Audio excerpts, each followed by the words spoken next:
Hey guys, good afternoon and welcome to today's live. Okay, I'm going to just wait for a bit to see how many of you will join us for today's conversation. But guys, you're all specially welcome. Super excited to be doing this again today with everyone. We could not have our live conversation last week. Something came up. I had a very serious engagement to attend to, so I could not come on live. But I'm glad we're here now. I'm glad we're here today. And as you can see already from the title, we're going to be discussing the Real Housewives of Lagos season three. Yes. It's quite strange that this season we never had we never had a live session, a live conversation. And I was really sad because there was just a lot of things happening that I really wanted us to talk about. But there was the Big Brother and Zamzi show that was ongoing, and it was quite hectic for me to share my time, and commitment. I mean, there was just a lot going on. So I just could not. I just could not. But yeah, the season's finale was on Sunday, last week Sunday. And we don't know yet if there's going to be a reunion. We've not heard anything about a reunion, but hopefully there will be a reunion, right? But pending when the reunion comes, I thought we should have like a proper conversation of the season so far. Okay, because there were a lot of things that were coming up and a lot of questions, a lot of observations from me, from you all as well. And I thought having a proper live conversation will suffice to help us have an elaborate conversation, right? Because I have a lot to say, and I know that you all have a lot to say as well. And so that's what we're going to be doing today. So I have my outline here as usual. I have drawn out some areas of concentration that we're going to focus on for this conversation. So I'm going to read it all out. But before I do that, once again, special greetings to every single one of you that's joining. To those of you in the comment section, I see you. You're especially welcome. Thanks for joining. I can see Ipuneng. I can see Faith. There's Onyeka Oge. There's Tella Toby. Thank you so much for joining. Guys, don't forget, as usual, as we do it on here, this is a very free and open conversation. So as we discuss, if you have anything to share, don't hesitate to share in the comment section. If there's anything you want to contribute by speaking out, I will share the link to the conversation in the comment section so you can click on it and join. All right. Okay, so for the purpose of this conversation, we will be looking at the season in general. Yeah, we will be analyzing the season in general. That's the Real Housewives of Lagos season three. We will be looking at the season in general. Second thing we'll be looking at is some sort of a comparison between our first impression of the cast members, of the new cast members, to our current impression of them. All right. Now, if you all recall, before the show, before the season premiered, before the season started, we had a live conversation where I shared with you all my impression of the cast members. I shared with you all information I knew about them before before them coming onto the show, right? And it was quite an interesting conversation we had on that day. And so I have watched all 12 episodes of this season. And I know I'm not the only one that has some sort of different perception of the cast members. So we're going to be discussing that in details, all right? So that's the second thing we'll be looking at. And then the third thing we'll be looking at is a comparison between this season's cast members to the previous season's cast members. All right. And by cast members, I'm referring to Iyabo, Chiomat, Tanya, Faith, and Dr. Romel. All right. So we're going to be doing a comparison of the cast members. The reason we're going to be doing a comparison is because I've seen a lot of comments online where people have expressed their dissatisfaction with the season and with the cast members. A lot of people were saying that they missed the previous cast members, that these ones are not really giving drama like that, like that. So we're going to get into all of that, right? And then the last thing we'll be looking at is the chronology of the drama this season as compared to previous seasons. Which one really tickled your fancy the most? Which one did you enjoy more? Did you enjoy the drama for of previous seasons as compared to the drama of this season? We're going to be discussing that. I have a lot to say, as I mentioned before, and I'm going to share my thoughts. All right. Okay, so let's begin with the season in general. Ladies and gentlemen, I'm going to be frank with all of you. I don't know what it is, but there was just something off about this season. There was something off about this season. Not just one thing, but there was a lot of things off about this season. Yeah. Now, in general terms, this season was kind of slow, in my opinion. It was kind of slow. It was kind of off. It was kind of unexciting. That's the word. It was unexciting. I remember when the first season of The Real Housewives of Lagos dropped. There was just something about that season. I don't know if it was the idea of Nigeria having or becoming a part of the Real Housewives franchise, just like we already have with Atlanta and with other, states in the US. But there was just something about Nigeria, Lagos specifically, being a part of the Real Housewives franchise. Whenever people heard that, or, like, Friday is coming, a new episode is dropping, you will see people going crazy. Everybody is excited. We're looking forward to Friday. And I think it also had to do with the particular day of the week that the episode was dropping. There was something special about Friday, right? Friday in Nigerian terms is usually the beginning of the weekend. So Friday morning, 6 a.m., 7 a.m., a fresh episode drops, and everybody is all excited to watch it, because work is not so intense for a lot of people. So people watch it, they're excited, and then there are conversations about it for the rest of the weekend. And then by Monday, the conversations sort of die down. And then people are looking forward to another episode for the next Friday. That's the next week's Friday. So there was this frenzy about the first season. There was this excitement. And, personally, I do not think it really had to do with the selection of people that made up the cast members. No. I just think it was about the newness and the freshness of it all. And also I think there was also the fact that people could catch on the show on Showmax, right? Showmax was sharing it and people could watch it. I learned that people in the US or in the UK had access to watch the show on Showmax. I don't know how true it is, yes. But there were a lot of people that were keeping up with the show. They were enjoying it, especially people that were based abroad that enjoy the Real Housewives franchise, you know. And then there came the second season. Second season, similar kind of energy. Caroline was out, and then there were two new people or three new people. There was Tanya, there was Faith, and then there was Dr. Romel, the only male housewife. Let's call him that, the only male housewife. And he came with a lot of sauce, a lot of drama.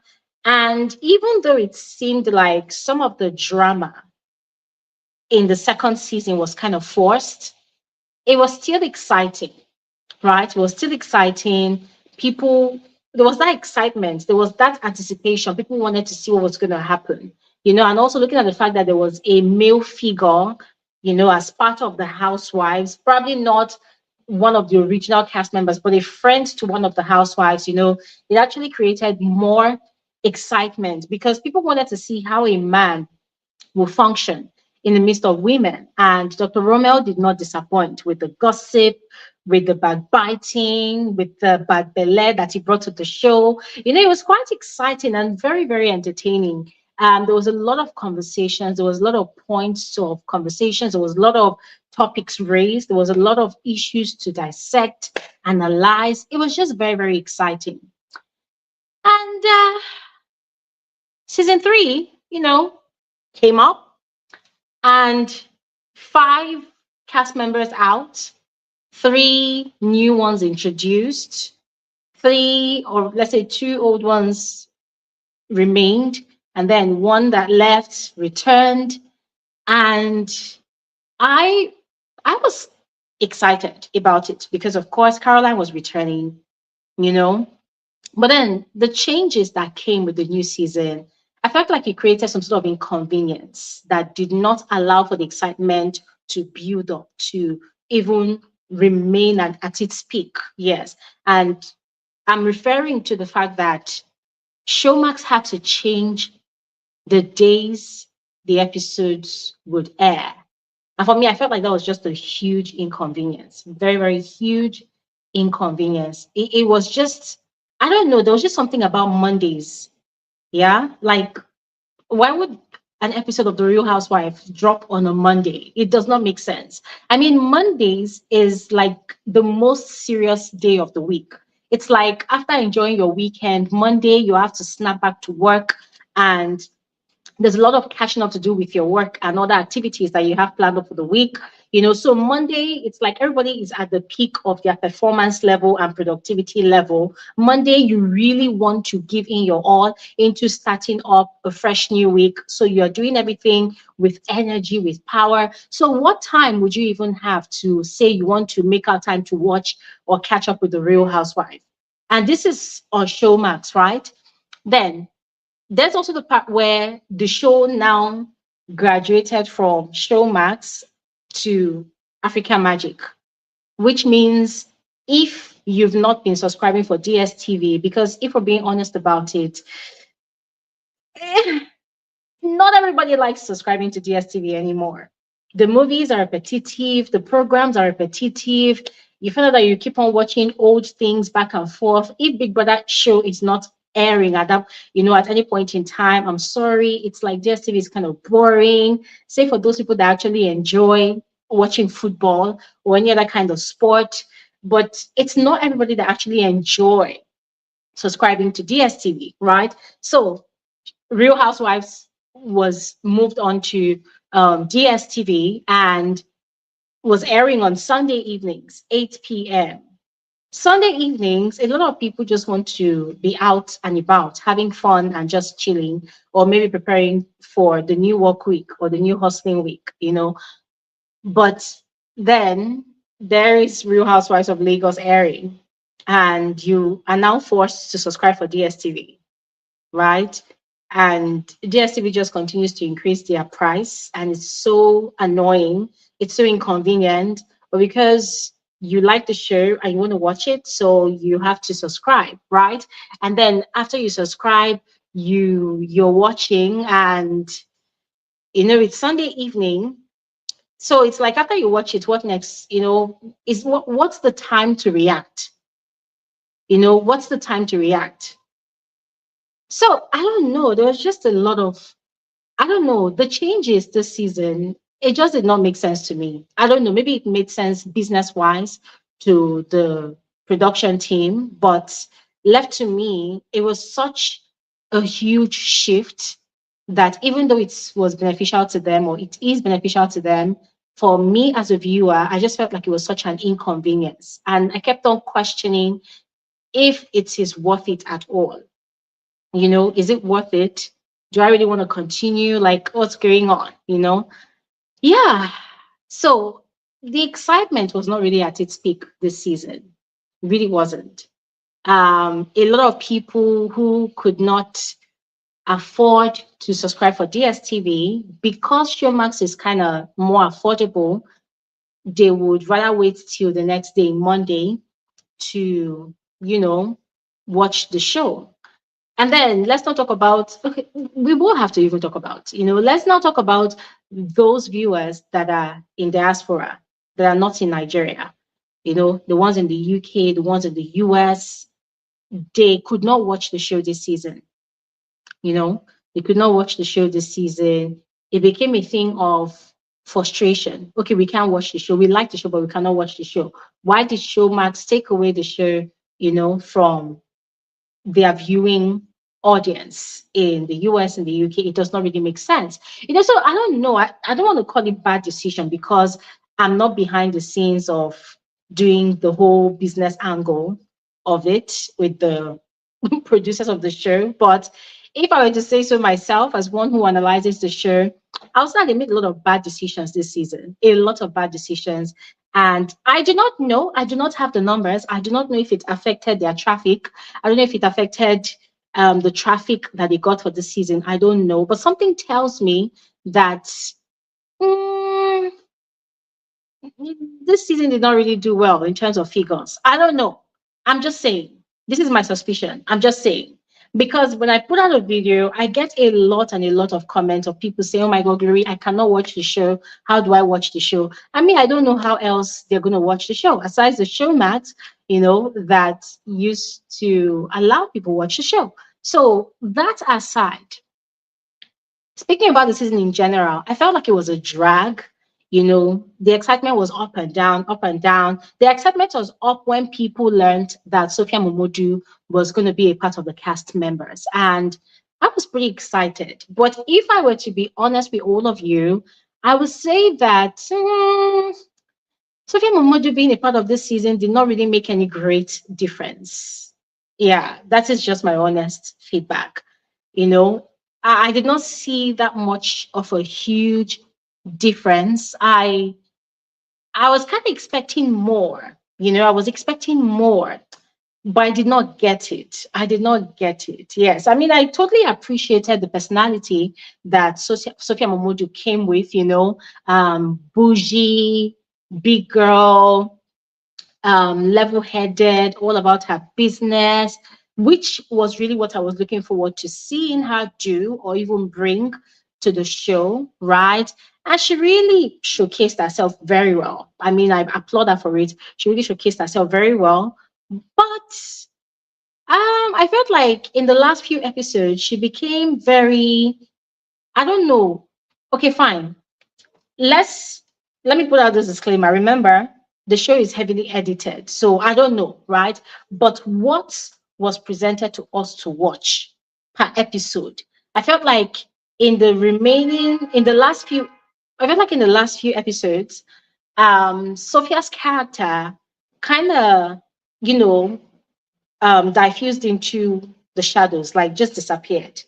She kind of fizzled out for me, and I was actually expecting more. So I wasn't really impressed. I was impressed with the first few episodes, or the episodes that she featured in, the earliest episodes that she featured in that gave us drama, something to talk about. But in the last few episodes, wasn't that great. Wasn't that great? Wasn't that exciting? Kind of, you know, so it just kind of defeated the hype. The hype of, oh my God, Sophia Momodu is going to be a part of the season 3 of Real Housewives of Lagos. And then boom, the hype was here and then it just went down like that. Yeah, it just went down. And Caroline, you know, Caroline coming back was also another point of excitement for a lot of viewers, for especially those of us that are lovers of the show. Caroline's return was something everybody was looking forward to. And frankly speaking, she actually lived up to the hype. She ensured that she gave drama. She maintained the dramatic energy from start to finish. And I loved it. So, in a way, even though there's a lot of ups and downs there, I'm going to say that, oh, in a way, she kind of tried in her own way to save this season. Because in a way, it seems like the drama was overstretched, but that overstretching of the drama still saved the season. If not, frankly speaking, it felt like there was nothing really to talk about this season. Yeah. So as I said before, looking at the season in general, it was such a drag. Wasn't really impressed entirely. There was too many ups and downs in terms of excitement, and he did not really cut it for me entirely. Yeah. And so the only The only thing we're looking forward to now is the reunion to see if the reunion is going to boost up the hype of the season. Otherwise, there's nothing much to it. Now, quickly moving on, during a comparison of my first impression of the cast members to my now perception of the cast members, um, is it really different? Well, I think there's a bit of difference. So I'm going to begin with Mariam, right? So with Mariam, so with Mariam, we know how Mariam carried herself in the first season and the second season, as the dramatic person, as the instigator, as the pick me friend, as the one that wants to belong to a group, as the one that would do anything to be picked, to be associated with, as the one that so badly wanted to be a part of Iyabo's bully gang. Yeah, that was how Mariam portrayed herself. Um, she portrayed herself in a not so nice light, right? And so this season, I did not really know what to expect of Mariam. Honestly, I did not know what to expect of Mariam. So for me, it's just going to be come as you are. Let me see what you have to offer. But then lo and behold, Mariam came in. I saw a lot of growth. I saw some level of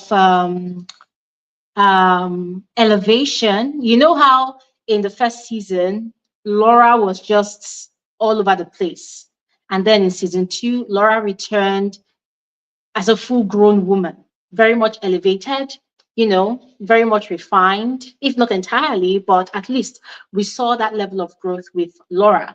That was the same case with Mariam. Mariam ended the first and second season all tacky, ratchet, annoying, and all shades of wrong. But then in season three, Mariam returned with pure, refined energy. Yes, she was more likable, more lovable, and, you know, the instigator of the group, but in a very, very low key way. Really enjoyed Mariam's character this season. Enjoyed her character. Um, did not like the fact that she was not always around. Yeah, did not like that. Did not like that she wasn't always around. But yeah, I liked her energy. I liked her energy. However, I I did not like the fact that Mariam was sort of, I don't know if she was hiding behind, I don't know what it is, but you see that thing, or I don't want to call her a coward, but she acted like a coward. She's not a coward, but she acted like a coward. You see that whole thing that happened at Dabota's beach resorts event, where Mariam had a lot to say during her confessionals, but even to Carolyn, she had a lot to say as well about Diadem giving her bad energy, giving her attitude. But then when it was time for Mariam to square up and face up to Diadem, speak your mind and tell her what she did that got you really offended. Mariam was acting like, no, I did not say anything. I did not say anything. I don't know what you mean, so it kind of felt cowardly to me. But as I said, I don't want to call her a coward, yes, but she acted like one. She acted like she was afraid of offending anybody. She acted like she came with this clean girl energy this season, and so she wants to maintain the clean girl energy. Now, honestly, I do not know how to feel about that, but in terms of my first impression and my now impression of Mariam, I like this new impression I have of Mariam, that she has the capacity to change, that she has the capacity to be classy, she has the capacity to not be ratchet or tacky, she has the capacity to take a stand, remove herself from drama and not allow people to drag her into any drama. She has the capacity to stand on her own. In the previous season, one of the things I did not like about Mariam was she was like, what do they call them? A people pleaser. You just want to follow the crowd. You want to follow the crowd. So whatever Yabo and Choma was doing, Mariam would just follow because she wanted to be among Yabo's group of friends. So this season, you could see that change in Mariam. Mariam was not hungry to be anybody's friend. Mariam was focused on her family, her business, and her thing, So she had a backbone this season. I think that's what I'm looking for. She had a backbone this season, and I love that for her. Now, on to Caroline. Previous impression of Caroline was a strong woman, someone who would not take bullshit from anybody, someone that does not like injustice or marginalization or bullying, right? And someone who would say whatever she wants to say to your face, someone that did not like gossiping or backbiting, you know, and someone that would not keep a grudge. But my now impression of Caroline, in a way, has been altered because you see that whole thing between herself and Dabota. As I said, I'm very careful not to comment too much on it because it seems like it is way more deeper than the show itself. Yeah, because you listen to Dabota is narrating something XYZ. You listen to Caroline is narrating XYZ. So you don't even know who is lying or who is telling the truth. And in this case, you cannot take sides because you were not there 7 or 14 years ago when this whole situation was happening. But my I don't know. I think my disappointment with Caroline is that she went to Dabota's house, and from what we watched on that episode, they bonded. She ate Dabota's food, and they hugged. Oh, I love you. Whatever, whatever. She left, and then later on, we are hearing of I met somebody that does not like me in your house. You see that whole thing? It just got me all messed up. Like it completely messed up my impression of her. And listen, I understand that people choose when to really express their pain. People deal with trauma however they want to deal with it or when they feel is the right time. So nobody can dictate to Caroline when she should react to whatever happens between herself and Dabota years ago, right? However, I don't know.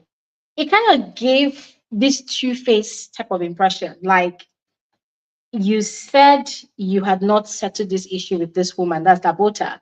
But then when you went to her house, you still ate food. And then you complained about her not eating out of the food that she served. So Caroline got me really confused this season. Really confused. The personality that I experienced of Caroline in season 1 and the personality I experienced in season 3, oh my God, it's just two way different. It's very, very different. And in a way, I'm disappointed because I know it's a show, but yeah, we're speaking based on the show, right? So I'm disappointed because the way Caroline continuously had a lot to say about Diadem this season. Diadem is this, Diadem is that, Diadem cannot speak her mind, Diadem cannot do this. Guys, that was the same way Iyabo had a lot to say about Caroline in season 1. And we were all bashing Iyabo for it. We're all bashing Iyabo for it. We're angry at Iyabo for it. We did not understand why Iyabo would not just allow Caroline to be. Why Iyabo would not just allow Caroline to breathe, be herself, and do her thing. Like Iyabo, face your front. Leave Caroline alone. So it was kind of disappointing that the same way Iyabo kind of treated Caroline in season 1, Caroline was doing something similar to Diadem. Now, this does not take away the fact that Diadem actually offended her. Guys, we are not going to take that away. Diadem offended her. But we would have appreciated if she had trashed it out once and for all, like a mature adult with Diadem, you know, trash it out head on. Instead of every time you're with the other ladies, you you would say a lot of condescending things about Diadem, you call her names, say this, say that, describe her in the most demeaning way. That was too much. So my impression about Caroline before, I've told you all, my impression of her now, she got me really confused. I'm really confused about her personality.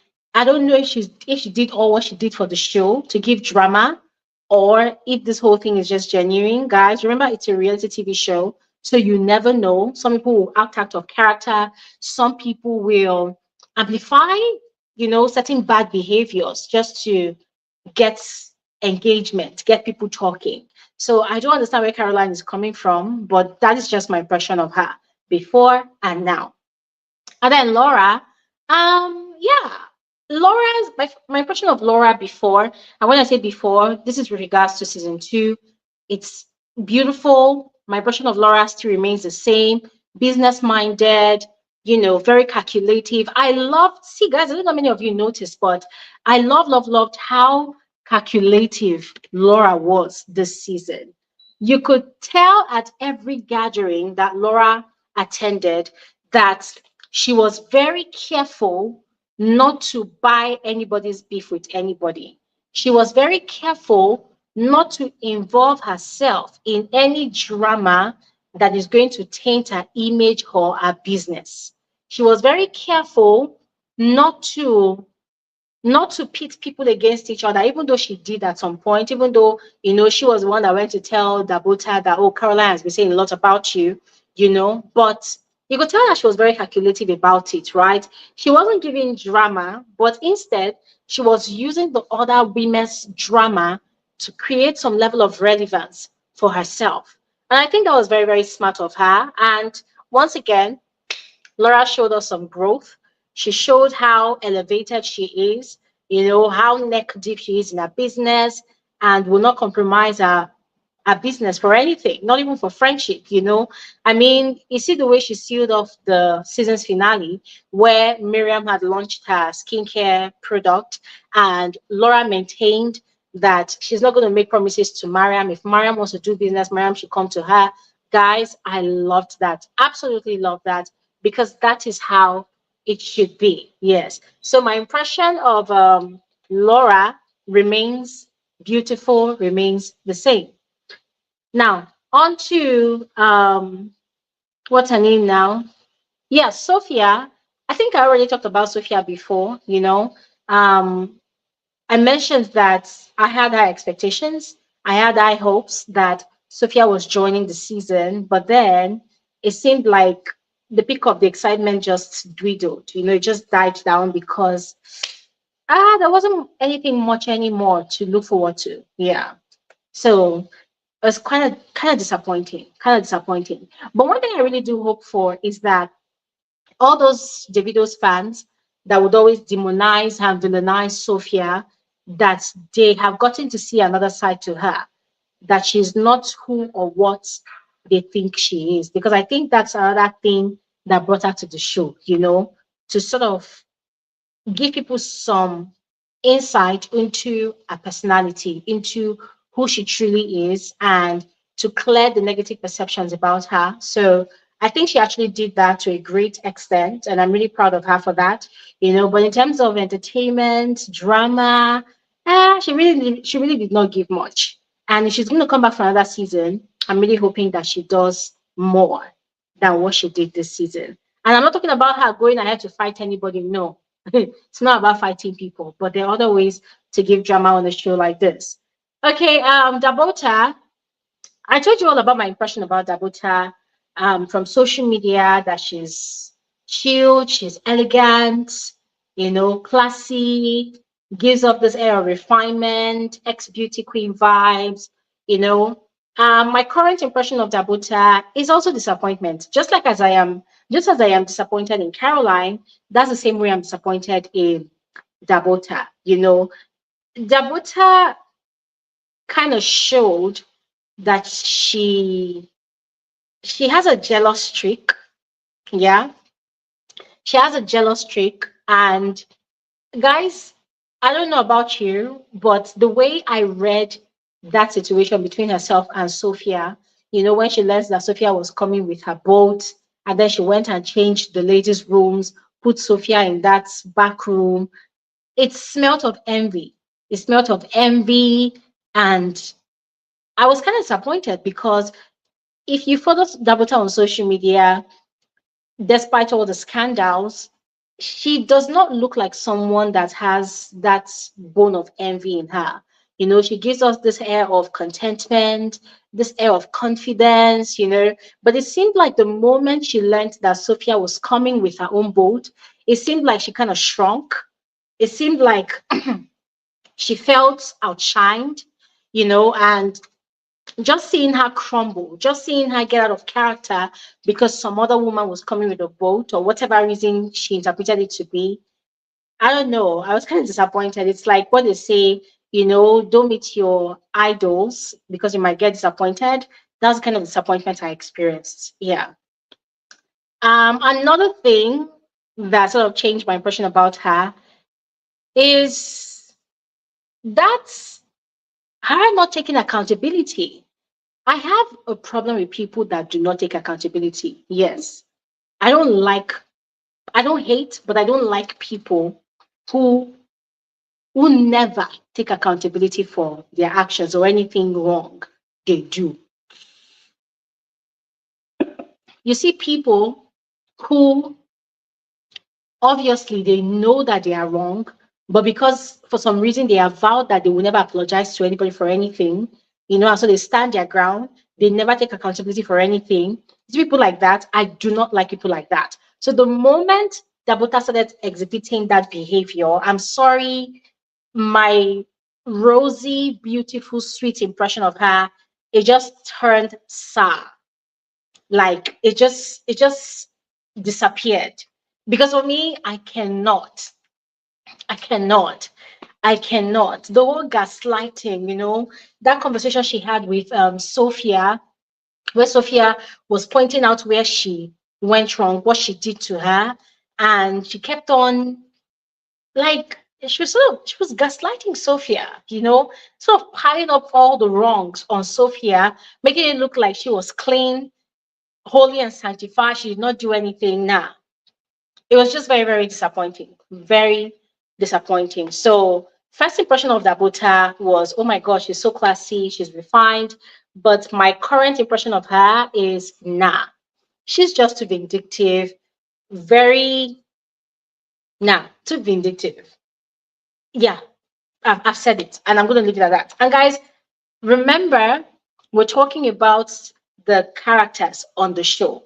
I'm not talking about these people, how they behave at home, because I don't know how they behave at home. I'm talking about the character, the personality that they portrayed on the show. Yes. So you see that Dabota's personality, I just could not deal.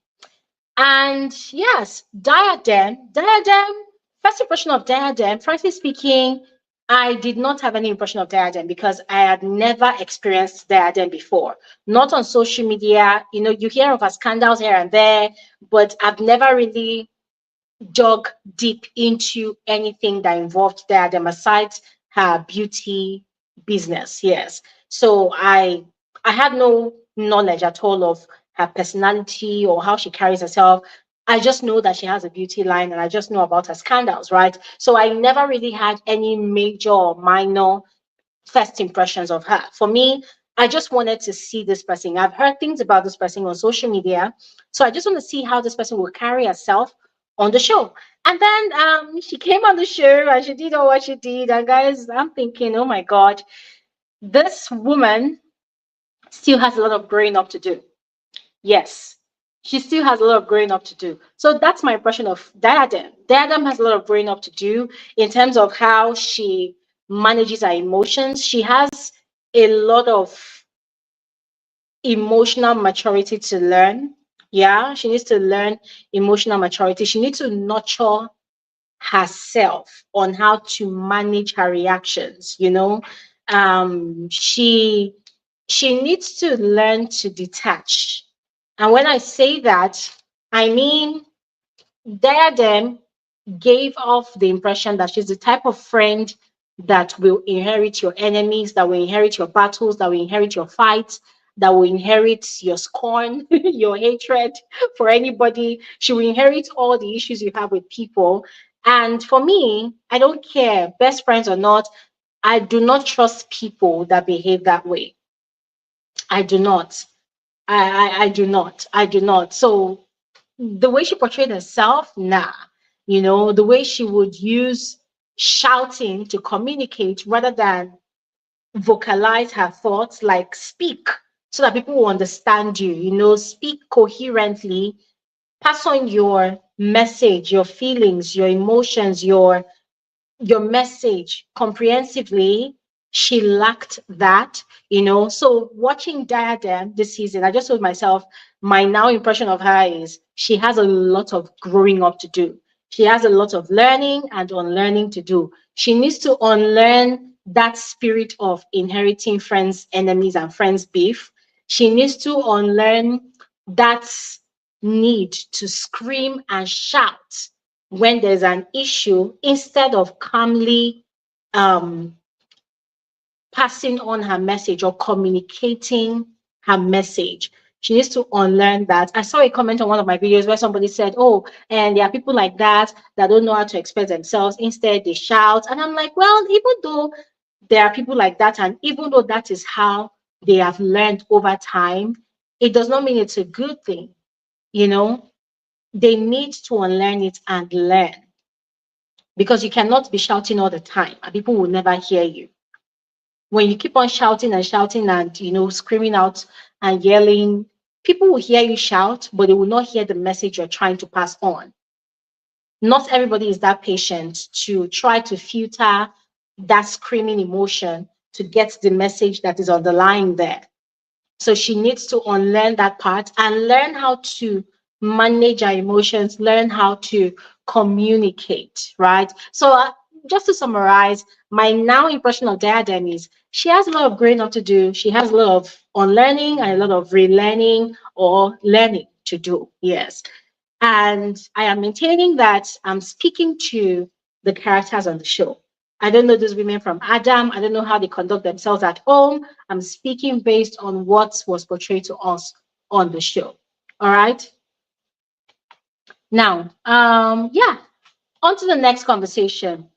The last cast members compared to the current cast members.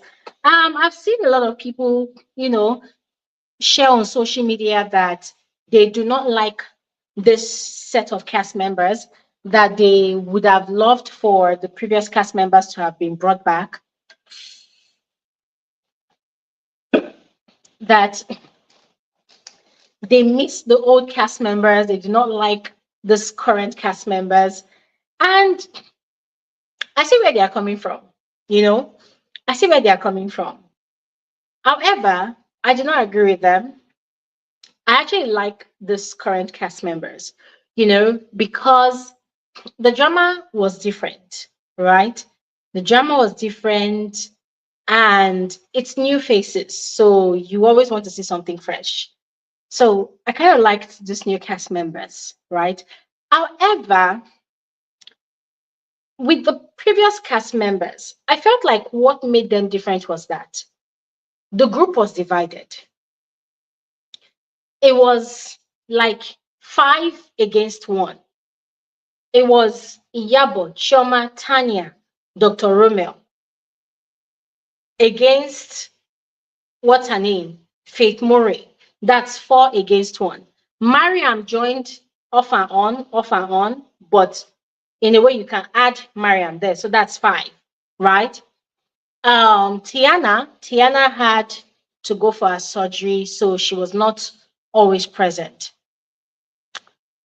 So it seemed like last season was more exciting. And this is because of that whole gang up, that whole bullying situation that happened. Yeah. And it was a thing of these people would do what they did, and then they will come on social media and they'll write this long episode, trying to clear the air, trying to defend themselves. So whilst the drama was happening on the show, the same type of drama was happening on social media, right? So that was what was really bringing the bulk of the excitement last season and even the previous season. But with this season, you will notice that the cast members this season, they were not really bothered about creating the social media buzz, the social media drama. You know, whatever happens in any episode, they'll rather just let it pass, right? I think it was only Caroline and that's Dabota's friend, that really tried to pull some conversations on social media by going on a back and forth with their replies to each other. You know, after the episode where Caroline spoke about A, yeah. But aside that one, the other cast members, well, it wasn't anything major. If at all they wanted to even try to create some drama on social media, you know, because of the inconsistencies or let's say the inconvenience of how the show was airing on Showmax and African Magic, it sort of created this imbalance. It created this disconnect amongst the viewers, you know, in terms of those who were abroad who could not watch the show, they could not really keep up with the drama. For them, they felt like there was no need to keep up with the drama. Those who caught on to the show on Sunday evening on Africa Magic, you know, Sunday night, some of them, not all of them, but some of them, they would try to discuss the show. And then those who were able to catch up on it on Monday. You know, so it was this fragmented drama here and there. It just did not make sense. So I think the absence of the social media drama is sort of also watered down the the activeness, let me put it that way, the activeness of the cast members this season. So it made it look like the cast members this season were not as exciting as the cast members of the previous season. Yeah, I don't know if you all agree with me, but yeah. And yeah, Kuku, I actually agree with you. This season, they came this season only to showcase their business. Absolutely, they were busy showcasing their business, and quite frankly, I was kind of happy for the women that they really utilize the platform to really sell their markets. They really, really sold their market. I'm really happy for all of them. Anyways, moving on to the last thing I'll be talking about, the past season's drama compared to this season's drama. I think I've actually touched on it briefly, but I'm just going to say this again. I feel like last season's drama, as I said, the whole gang up and the whole bullying situation, it was something that a lot of people could relate with. I think the drama of the previous season was more relatable. You know, when we talk of a gang up situation, a bullying situation, it's something that a lot of people in society relate to. And a lot of people have experienced it, they do not like it, you know, and so when they see it happening on TV, it's a problem. People are definitely going to react. People are going to give reactions. People are going to talk about it. It's going to create a frenzy. Yeah. And so I feel like that was why last season was kind of hot, right? But with this season, there wasn't necessarily a bullying situation. The drama was kind of random and coupled with other factors that I've mentioned so far, right? It kind of made the season look like, well, the drama is not really much. There was drama, but it wasn't as intense as the previous season. Yeah. Diadem was trying to bring the storyline of bullying, like, oh, Mariam, Caroline, they're bullying her. And I'm like, I'm sorry, that's not bullying. That is not bullying. And that's why on my videos, I did not even talk about it. I did not even mention it because there was no such thing as bullying. Did not make sense. There was no bullying. So yeah. Anyways, ladies and gentlemen, this is where I stop talking because I would love to hear from all of you. So I'll just go ahead and share the link in the comment section. If you have anything to say, please click on the link to join the conversation and share your opinion. All right? Click on the link and let's hear you talk. Okay? So whilst we wait for anybody that's going to join, I'm just going to go ahead and read your comments.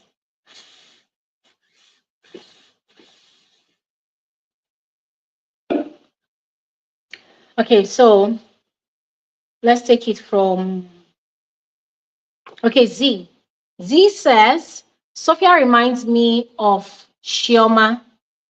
Sophia reminds me of Chioma. I am not so sure of her. Her snotty attitude annoyed me. I can imagine. I can imagine. S. Kuku said, that's what I felt too. Okay. Connie said, this season was not toxic at all, and I loved it. True, it was not. Yeah, I think that's another thing. Connie, thank you so much.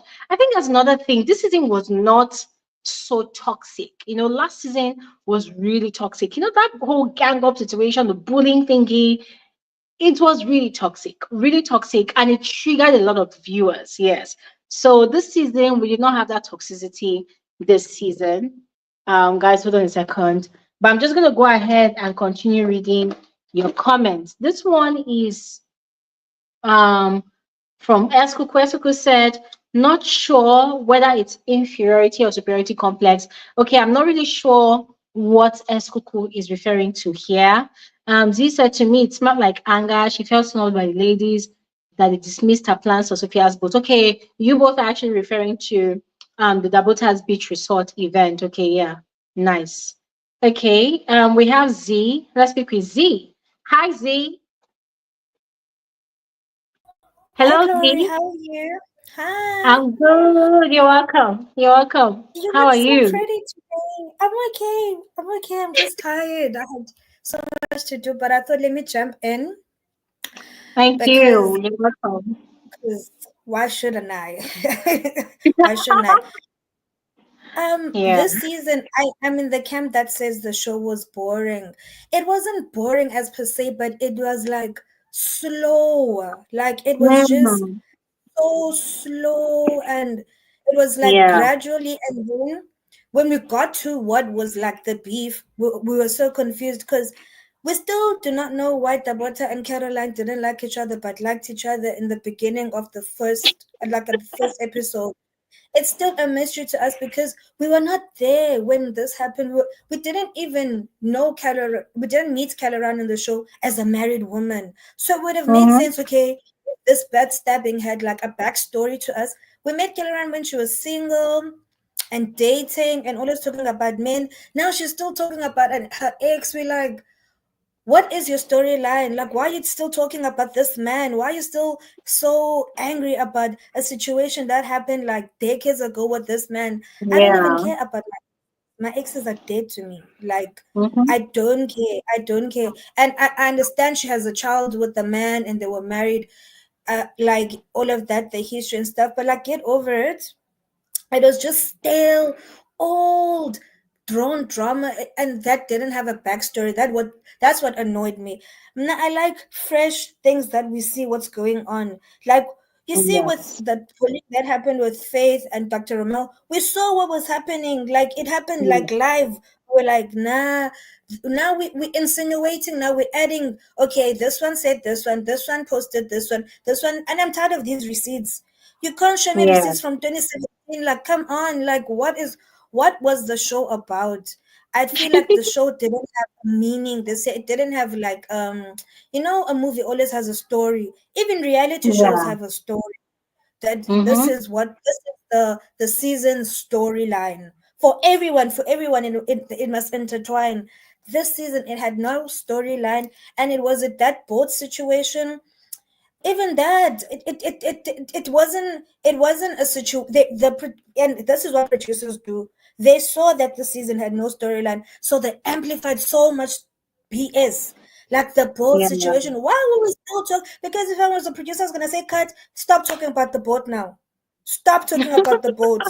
What else, like, talk about anything. And for what I understood, in reality shows, each girl has their own producer, right? And then they Mm. producers on the start of the season, they ask, what is your storyline? What do you want me to amplify for you?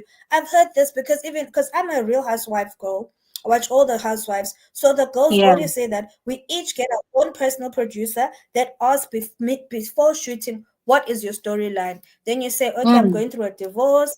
I want to share my business more. I want so you're telling me when all the producers met in the big producer meeting and heard all the storylines are not giving, they didn't say we need to go back to the girls. Like, how is everybody showing their makeup business? Like, I'm so tired of makeup. Like, I'm tired of beauty. Like, you put on YouTube is it's a beauty girl. You put on a reality show, Mm. someone is opening a beauty shop. Like, come on now. And I'm not hating on the women starting businesses. I love women. I love women entrepreneurs. I'm not. It's just like Can we have someone else? Where's the woman in mining? Where's the woman that do like other stuff? Where are the doctors? Where are the real rich housewives of Lagos? You can't tell me they're all doing beauty and fashion. You can't. I'm sorry. I'm bored. I am bored of them launching their dumb lines. How many foundations do we need? How many lipsticks do we need as a nation and as a country? So it's just stale. It's just the same, and it's the same woman. You can't have Dabota and Diadem in one show. They do this the exact same thing. You cannot do that. What now? We're not having flavors now. We have to have Yeah. layers and onions for the show. We have to have one that's an extra per. Come on, bring it now. One that was the like come on, we need stuff. We need stuff to talk about. We Yeah. need the show to have a storyline. And I feel like the producers this year were just lazy. They were just so lazy. They just took a bunch of pretty girls, which is sure fine, that's nice. I love seeing pretty women dressed up elegantly. That cannot all that they're doing serving looks and saying, my queen, my queen, my queen. I was like, oh my god. What is this?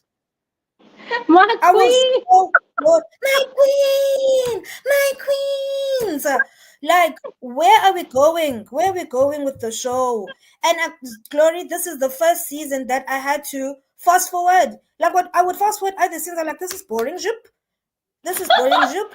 This is boring. Zip. Move on. This is boring. My And queen. sometimes I would watch your reviews without even watching the show because I was like, and I'd be like, so is this all that Gloria had to talk about? Wow. What's the point? What's the point of me wasting my precious time when I'm watching something else? Okay. And Glory, you must review Love Island, ne? Temptation Island, whatever that thing on Netflix now. It's fire. Okay.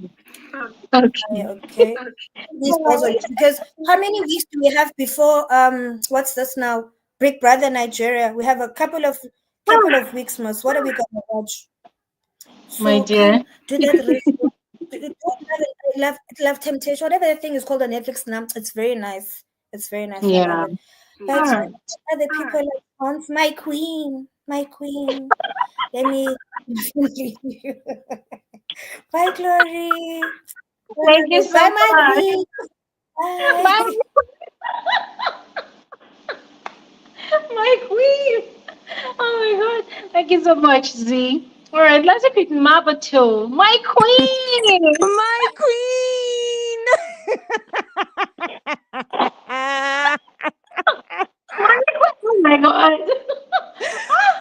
I have to quote it on Twitter like Sophia Momodu 2025. My queen. My queen! Oh my god. Oh, oh my goodness, the way I've been waiting for this live. I was like, where's my Yes. girl? I need to vent. I need to vent on this Real Housewives of Lagos because what a wow. Did we Yes. even get a show? Oh my Yeah. goodness. Okay, so for me, I'm gonna start with, of course, what was the highlight of the season, which was Yeah. the whole Caroline and Dabota issue, right? Yes. So I won't lie. Like, honestly speaking, Caroline did feel a bit bipolar. Like it did not make sense. And I've Yeah. tried to be on her side, but I'm like, I can't. I really can't because tell me how you're going from, oh my goodness, I love Dabota. She is a beautiful soul. I've communicated with her. We have chatted online, this, and the other. And then in another breath, you are ridiculing, you are literally now fighting, you are using Yeah. your knuckles, right? And it's also the same thing that she was doing with Diadem, right? In her, Yeah. in front of other people, when she's not in front of Diadem, she'll be like, oh my goodness, Mm-hmm. I love Diadem, she's even better than Dabota, her makeup is amazing, 1 2 3 4 5. And then in the same breath, you saying nasty things about her. And then because there's no way someone can now say, oh no, but you can say two bad things about me and then I'll be okay with it. No, no, no, no, no, no. If you don't think I'm good, say I'm not good, and then stand on that. Yes. But if you're going to come with conflicting personalities, it does not make sense. Absolutely. So based on what we saw, now coming to based on what we saw on the show, it does feel like Caroline is rehashing her past. And Mm, it tends to get annoying. Like, it really does tend to get annoying. It does feel like she's rehashing. What do I mean? mm, So, like you mentioned, she was good with Dabota and everything like that. And then she went to her house, she ate. My thing is, it almost feels like she either got triggered when she saw whatever person that she saw at I forgot the name, at mm. Dabota's Hey. house. So she didn't react as Dabota said. She said they even hugged. Like, these people even hugged. She greeted this very same person that she is Mm, talking about, right? And then what happened? Now they had the whole getaway thing with Dabota. And I don't know, man. It almost feels like the switch. Oh, I'm so sorry. I think I lost connection. Do you still hear me? yeah, I can hear you. Please carry Okay. on. It almost feels like the switch for Carol happened at that vacation.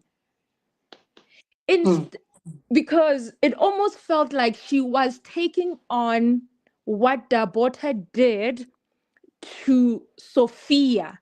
But the way she carried it, she put in her own issue just so it does not look like she got offended on Sophia's part. yes. Do you get it? Because she could Yeah. have just said, "No, Dabota, I did not like the way that you acted towards Sophia," and then it ended there, and then they sorted it out. But now Mm, she had to make sure that the conversation is not just how she felt Dabot she was acting towards Dabota, but then she put in her own issues in it, issues from the past. And I swear on my life, when we watching this thing, Dabota was giving her grace and being quiet.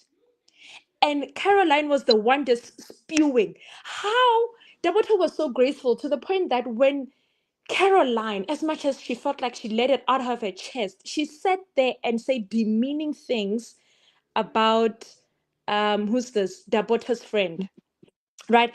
The fact that I can sit there, Glory, I love you. If someone came and then we said, and then they beat their chest, and then she was like, with my whole chest, I felt like my whole soul left my body just because your friend was there. That's when I would feel disrespected.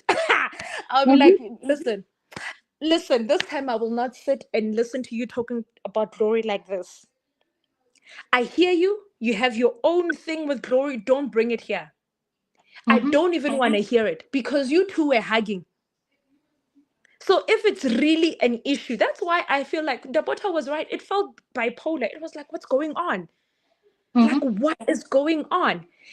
And then now, when they went to, like, she kept it really, that's why people are saying it feels like she keeps bringing up her ex because it kept going back to her ex-husband. I was there for you, and then you went to my ex-husband thing. I was there for you, and then you went to this party with my ex-husband's house, his current girlfriend, what. And then it's like, okay, now we're seeing it on this show, like the pre. Do we really have to see it? Is this something that we have to talk about again? Is this not the same thing that you were fighting Laura about the previous season?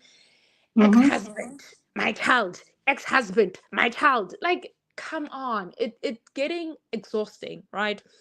And Yeah. then also, what also confused me with what Carol was saying was, you bring in the whole Sophia Momodu situation that happened. Oh no, they're acting brand new now. Now it's like, my queen. Now they're eating her food. Oh my goodness, I would not. Why is it bothering you? So clearly, the same thing that Diadem was doing, that you say Diadem is doing, you are doing it. You are carrying Sophia Momodu's. Is Sophia complaining that these people are drinking her champagne? Is she complaining that these people are in her private jet? Is she complaining that these people are coming on this trip? No, she's not. But here you are. carrying this thing on top, up your cop. That's Afrikaans, by the way. Up the cop is Afrikaans, one of South African's languages. So you're carrying it on top of your head for what? For Hmm. what? And then on top of that, now when you're talking to who's this? Miriam, right? When they were in the bedroom and Miriam was like Mm-hmm. trying to calm her down after the whole thing happened with the fight. Mm-hmm. And then she was just like, and then she just explained her story and where she was coming from. And then at the end, Miriam is like, okay, so you don't really have a problem with um Dabota. And she's like, yes, I don't. She keeps saying she does not have a problem with Dabota, but she's fighting Dabota. Like, I don't get it. That's where I'm like, I want to understand your story, but I can't even defend you because it's you're hot, you're cold. You are fighting someone you say you don't have a problem with. I mean, Mabato, sorry for cutting Yes, you short. Do not you a problem. recall? Do you recall what she said in the last episode of the season, where she said both Dabuta and Diadem can go to hell? I'm like, ah, I thought you said you don't have issues with these people. Exactly.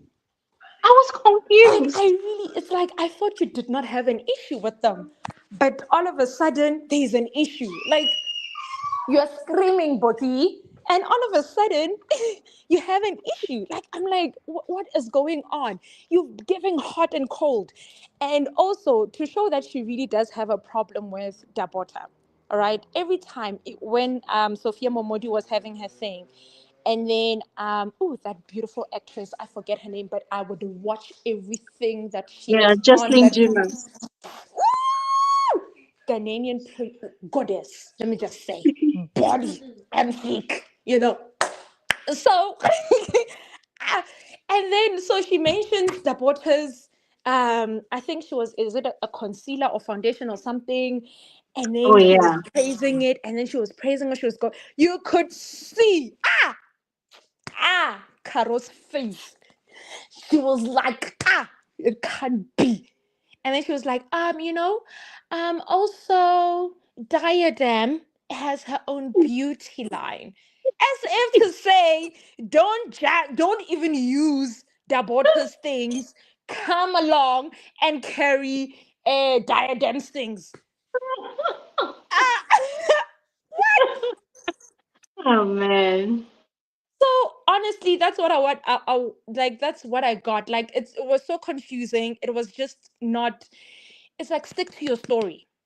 If you can produce something, somebody else can also produce it to show that you were wrong in this. She kept acting like a victim over Hmm. things that happened in the past. If someone said she is cool with her ex, if you are cool with your ex, then why do you need to rehash the same story in season 3? You made up with Laura because of that very same that said man who was on her sister's blog. But then you make up with Laura and then still pick it up with a girl who is not responsible, as you said, of taking food out of your mouth. Like it does not make sense. Like it really doesn't. So she was just all over the place this season. Do you know And what I was even? Yeah. yeah. Sorry, I wanted to say that what I was even expecting was that, truth be told, right? Mm, If I was Caroline, I will feel insulted. Remember when at the beach resort, when Dabota was talking to Sophia and they were having a back and forth, and then Dabota said, "Caroline, come and please come and Caroline, please get your friend." Don't say that to me. For me, that's mm, disrespectful. That is where I felt like Caroline should have been offended. Number one. mm, Then, number two, the whole Sophia situation, if Sophia and Dabuta have resolved their issue, let it end there. You don't have to take it up and dwell on it, right? Because obviously, Dabota and Diadem, their behavior at the beach resort was not that great. To Caroline, to Mariam, and to Mm. Sophia. Yeah, it Yeah. wasn't that good. Yes. So I was expecting that if Caroline was going to pick any bones with with Dabota, let it be based on that, right? Yes. Because every time she has a conversation with Mariam or even Sophia, it's obvious she does not have an issue with Dabota, as she always says. The person she has Mm. an issue with is Dabota's friend, Ellie. But Ellie Yes. is not on the show.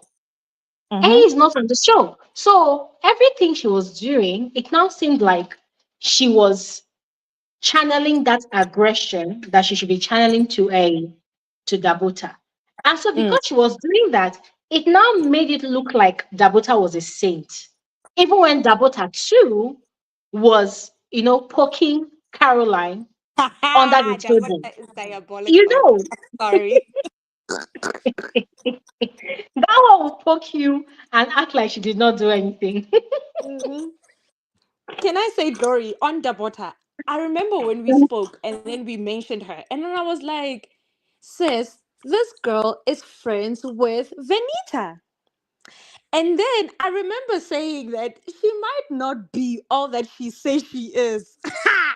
Because we all know that our good sis Venita, you know, is not good in the head like that. Like, You know, nah, balance.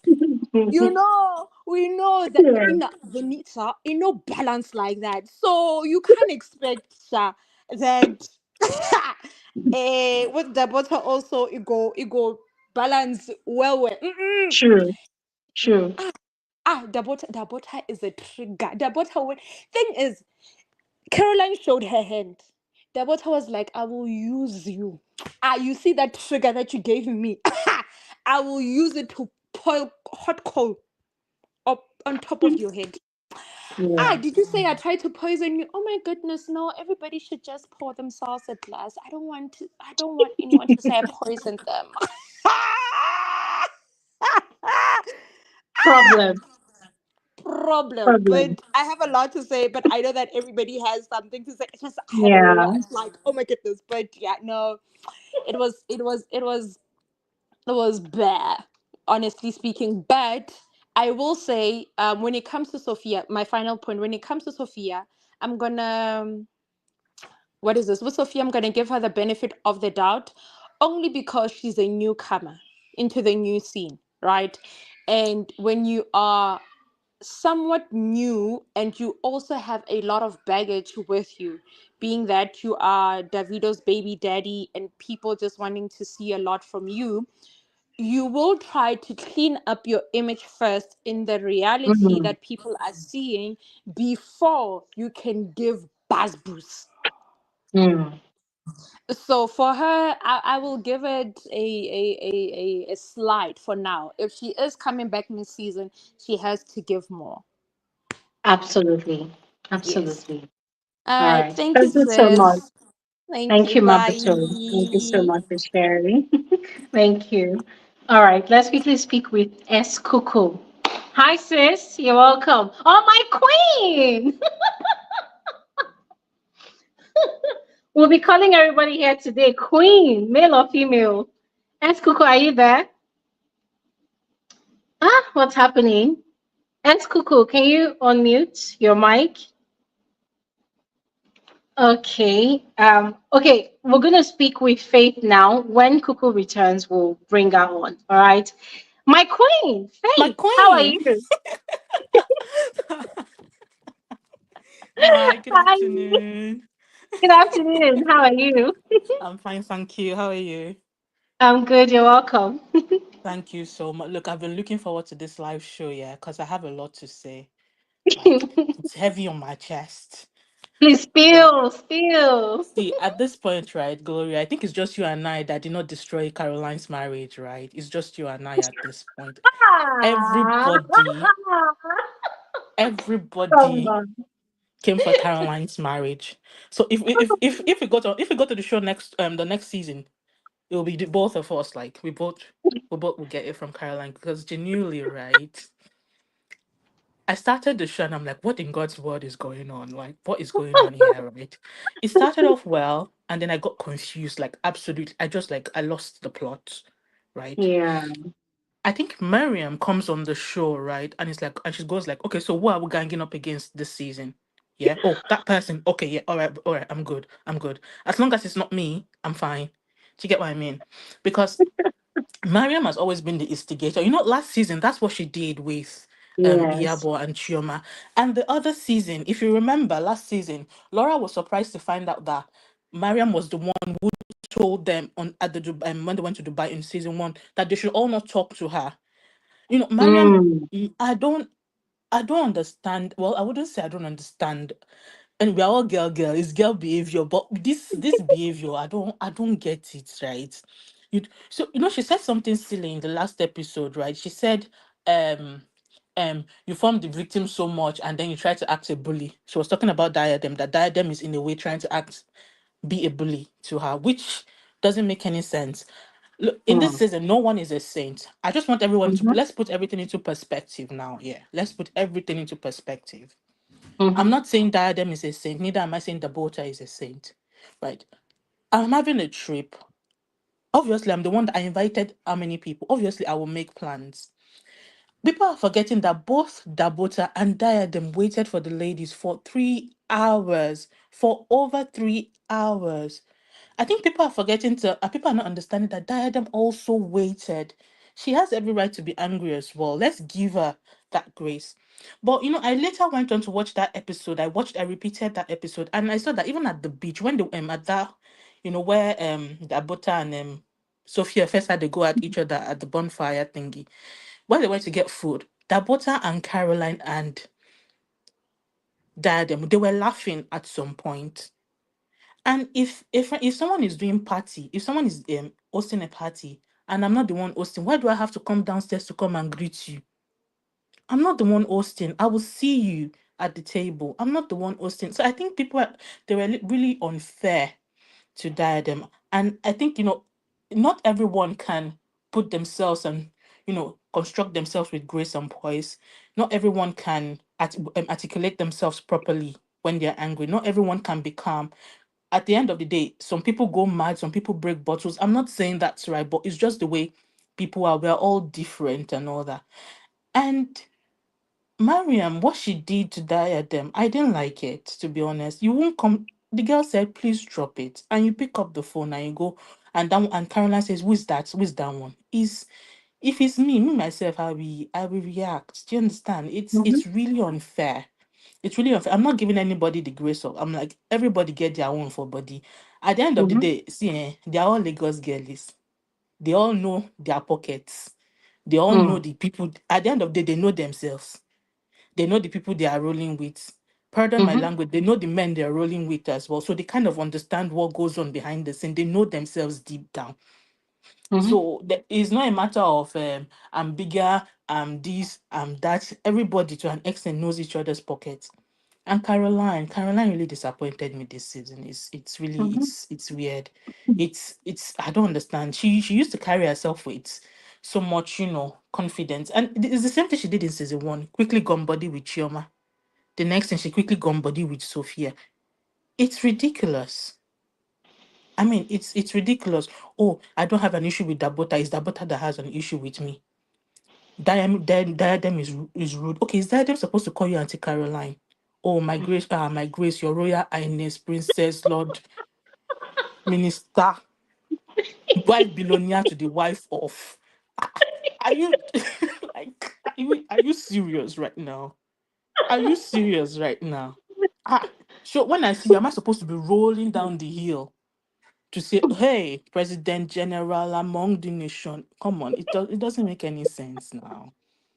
It doesn't make any sense. You know, I watched the show and I was like, what in God's word? What is going on here? Like, and Sophia, right?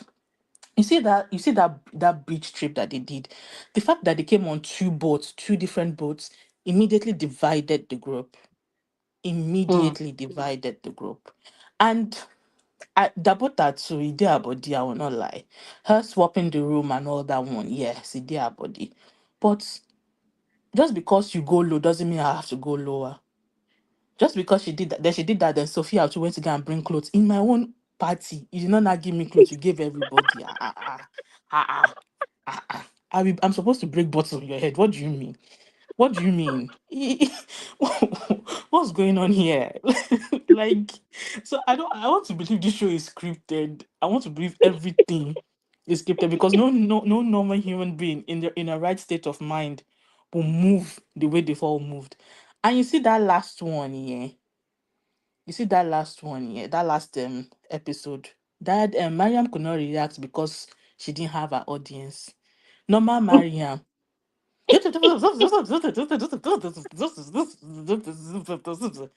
Mariam is like that. Mariam cannot stand alone. She likes to have Mm, she's gone body. Like I think Mariam comes on the season. Okay, what I won't give up against this season. Okay, this person. Okay, let's go. I'm ready for that. That's who she is. So, but mm, all that goes, Sha, I'm waiting for the reunion. I mean, because me, mm. I'm confused. Maybe you should be their host. So when you ask them, because me, I have a lot of questions, right? So like, because I'm very confused. You slept with my husband. You dance one corner. See, at this point, any drama that did not happen on the show is not my business. They should keep it. For real. If For the drama real. happened 10 years ago, they should just keep that drama. It's not my business. If the drama, Mm, I don't want to know who dance one corner. I don't know who sleep. I don't want to know. I don't. He's not on the show. He has no. He just has no problem. No business being on the show. If he was on the show, is a different thing. But she's not on the show. So let's move on. Create another drama. Which one is A? She's taking food from my mouth. This one is doing one corner. Please let everybody just move. Let everybody move. But we move, Sha. This season is not it's nothing to write home about at all. Though they didn't do it well. mm, They didn't do it well. It's just confusion upon confusion upon confusion. And everybody's trying to show that, oh, they are better than them. I have a boat, I have a Louis Vuitton bag, I have an interior decoration, I have this one, I have that one. Like I don't like it when ladies put themselves in like this. I genuinely don't. I genuinely don't. I just feel like there's much more to offer than all these things they're doing. Do you get what I mean? But anyway, mm. let me go. Yeah. Because as Thank I'm you talking so like this, I'm much. just sparring. I'm sweating because it's anger. I'm using to talk. Thank you so Thank much, you Faith. so. Thank Thank you you. Have so a lovely much. evening. Bye. Yeah, thank you. Yeah. I mean, I totally, you see, that whole situation of Sophia having a boat, I understand a lot of people did not like it, but if you are based in Lagos, Nigeria, trust me, you will understand what really went on with that whole situation. I feel like the show, because it is the Real Housewives of Lagos, even though all the women are not necessarily Lagos housewives, I felt like they really wanted to show us what goes on with all these Lagos women, baddies, the competition Exactly. that goes on.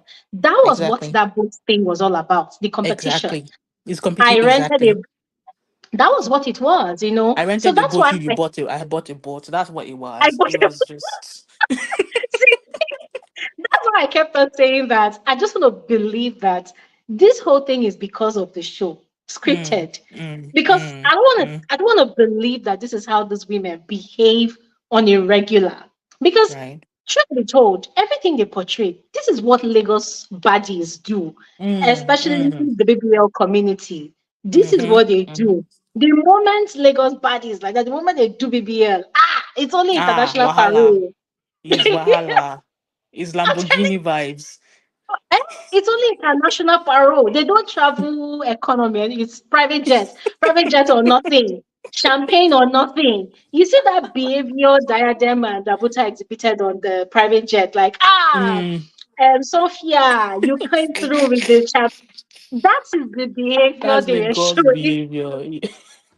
Typical Lagos bandit My behavior, lord. to be honest. So that was why when Sophia kept on going on with money, money or nothing, I have a boat. For me, what I was seeing was the typical Lagos Lagos. baddie.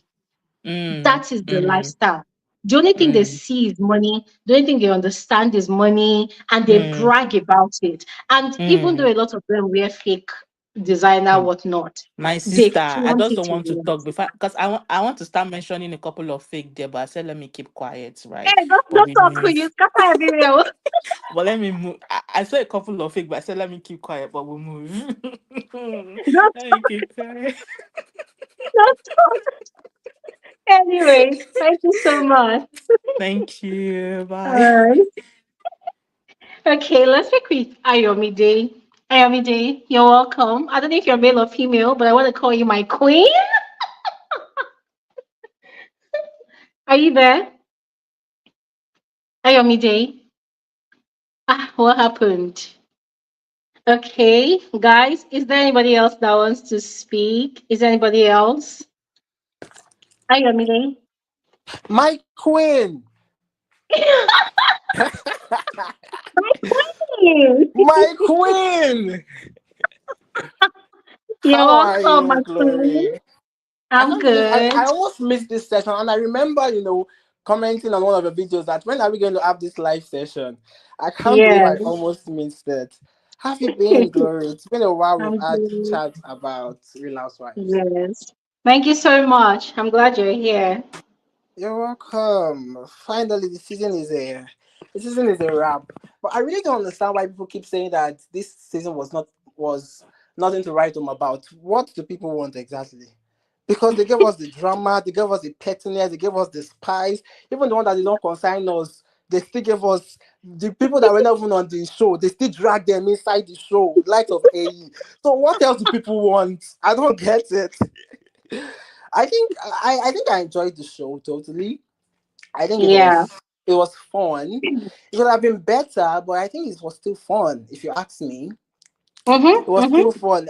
And considering the way the season started, if someone that told us that it will end like this, I would not have believed. Because in the beginning, everybody was forming. It was Miriam that was poking, trying to get information. Everybody was forming. Yeah. I'm a queen. I'm a queen. Everybody is a queen. Wahala. Tony says she's the queen of Mm. all queens. Dabota says she's the queen of all bitches. This one says she's the queen. Everybody be queen for. Speaking of In fact, bitches. I'm tired. Yeah, that's no, that's what what's her name? Tony said. I said I'm the queen of all bitches. I said it's not a small thing. Everybody like when Faith came to Faith said I'm the queen. Like Everybody that Choma queen. too said Choma too was fighting for Tiara last season. So this queen thing, I'm tired. I'm tired of hearing this queen. Not be Who small are Chama queens though. Flowers at the time? You can watch me blossom or But watch me yeah, burn. watch me That's what for it is. Wahala. Wow. So I actually have so the speaker that lady that spoke now, I totally agree with everything she said. I agreed with all our all our opinions.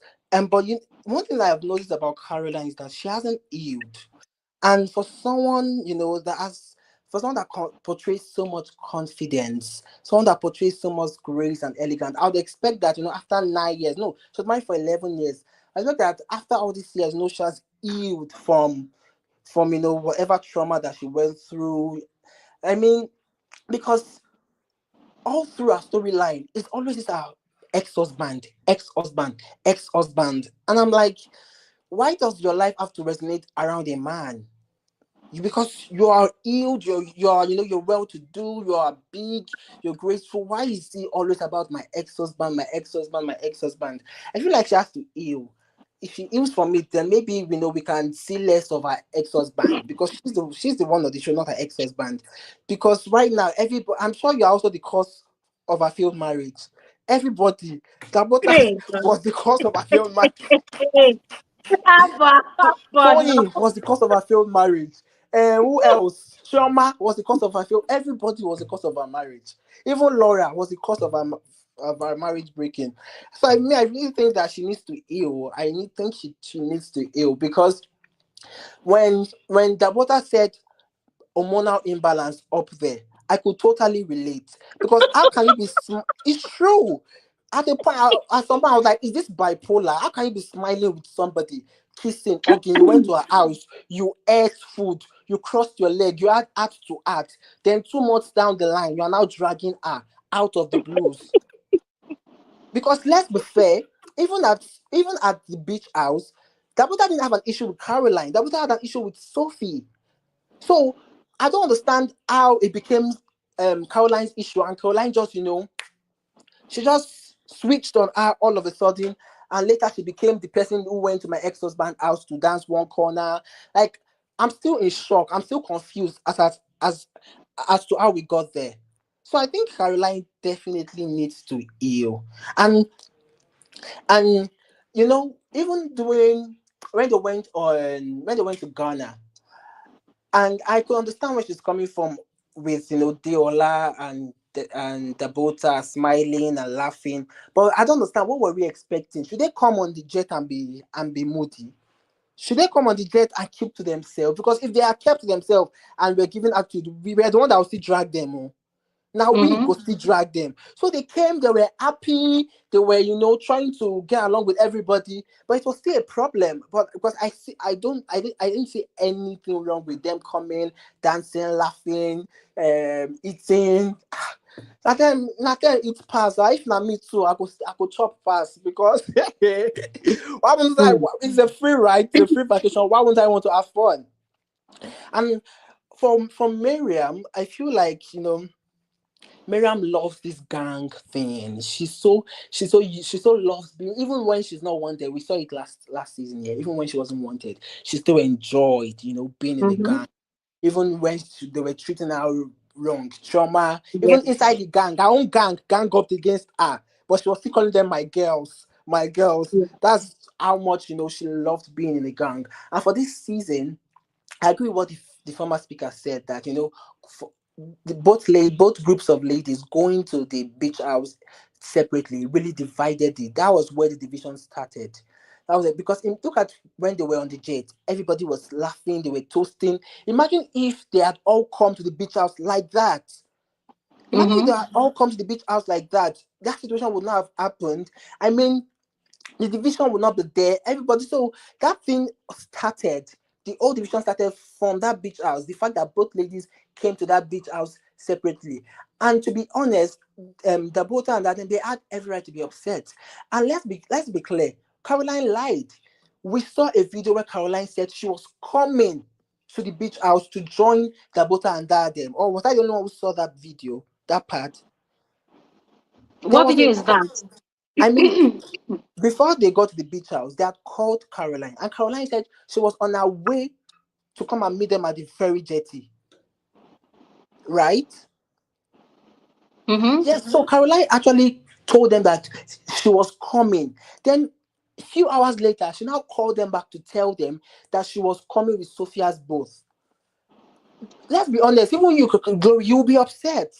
No, no, you know what I understood from that from that part? So she said she was coming. She had been updating Dabota, Yes, right? yes, So for whatever reason, okay, remember, she's the one that is bringing Sophia along to introduce to the yes, women, not yes. as a plus one, but it's like with Young Famous in Africa now, Swanky Jerry bringing Fantana or Mm-hmm. Kessie, right? Bringing a Yes, new person. You are bringing the person to an event where everybody is present, right? yeah, So Caroline and Sophia, they live in Banana Island. yeah. Dabota lives at Ikate. If you Mm-hmm. know the distance between these two places, it's Yeah. kind of different. And the routes between Ikate and Banana Island, sometimes there's serious traffic. So I don't know. I wasn't there. But whatever reason that happened, she had to go and get Sophia. She said she was coming. She was updating Caroline. And then she said, okay, Mm-hmm. well, she wants to go and get Sophia. She goes to Sophia's place. Sophia says, oh, I actually have a boat. So instead of them now going all the way to Lekki Phase 1 again, Mm-hmm. why don't they just go from Sophia's boat? And that was when she informed Dabota that she's coming with Sophia's boat. You understand? So, I get that, but I'm saying that when they started that episode, the episode started with Sophia and Caroline on the phone. And Sophia had told Caroline that, oh, you can come with my boat, right? You're coming with my boat. And Sophia and Caroline said, no problem. On the day they were going mhm. to the beach, Caroline knew from the onset that she was going with Sophia. She would have communicated with Dabota and Diadem that, don't wait for me, oh, I'm going on Sophia's boat. But she made them wait for hours and even lied to them that she was on the way to the ferry jetty, only for her to call a few hours later that she will come in Sophia's boat. Do you get my point? So I got the point. if those ladies were upset, they had every right to be upset. They have every right, especially Deola too. They have every right. Don't forget that these ladies are businesswomen. You can't be keeping them waiting Mm. for no reason. Money to them is time to them is money. So what really pissed off Deola was the fact that you already told us you were coming and we're waiting for you. If you had told us from the onset that see, I'm coming with Sophia's boat, so don't wait for me, I'll meet you there. Those ladies wouldn't have waited for hours. They would have just gone and the other ladies would come to meet them there. So Adeola had every right to be upset. He had every Mm-hmm. right to be upset, yeah. And I feel like if I also feel like the situation between Sophia and Diadem, I don't see Diadem fighting anybody's fight too, because people are saying she's fighting everybody's fight. Even our fight with what's her name, Sophia, it started in night before. So the night before, she had told, when Sophia told Miriam that you should read often. Then Mm. Adeola told her that I dare your back, more walenye. And Adeola gave her a snobby response like, me, I don't need anyone, I'm a one-man army. So Adeola took offense in that.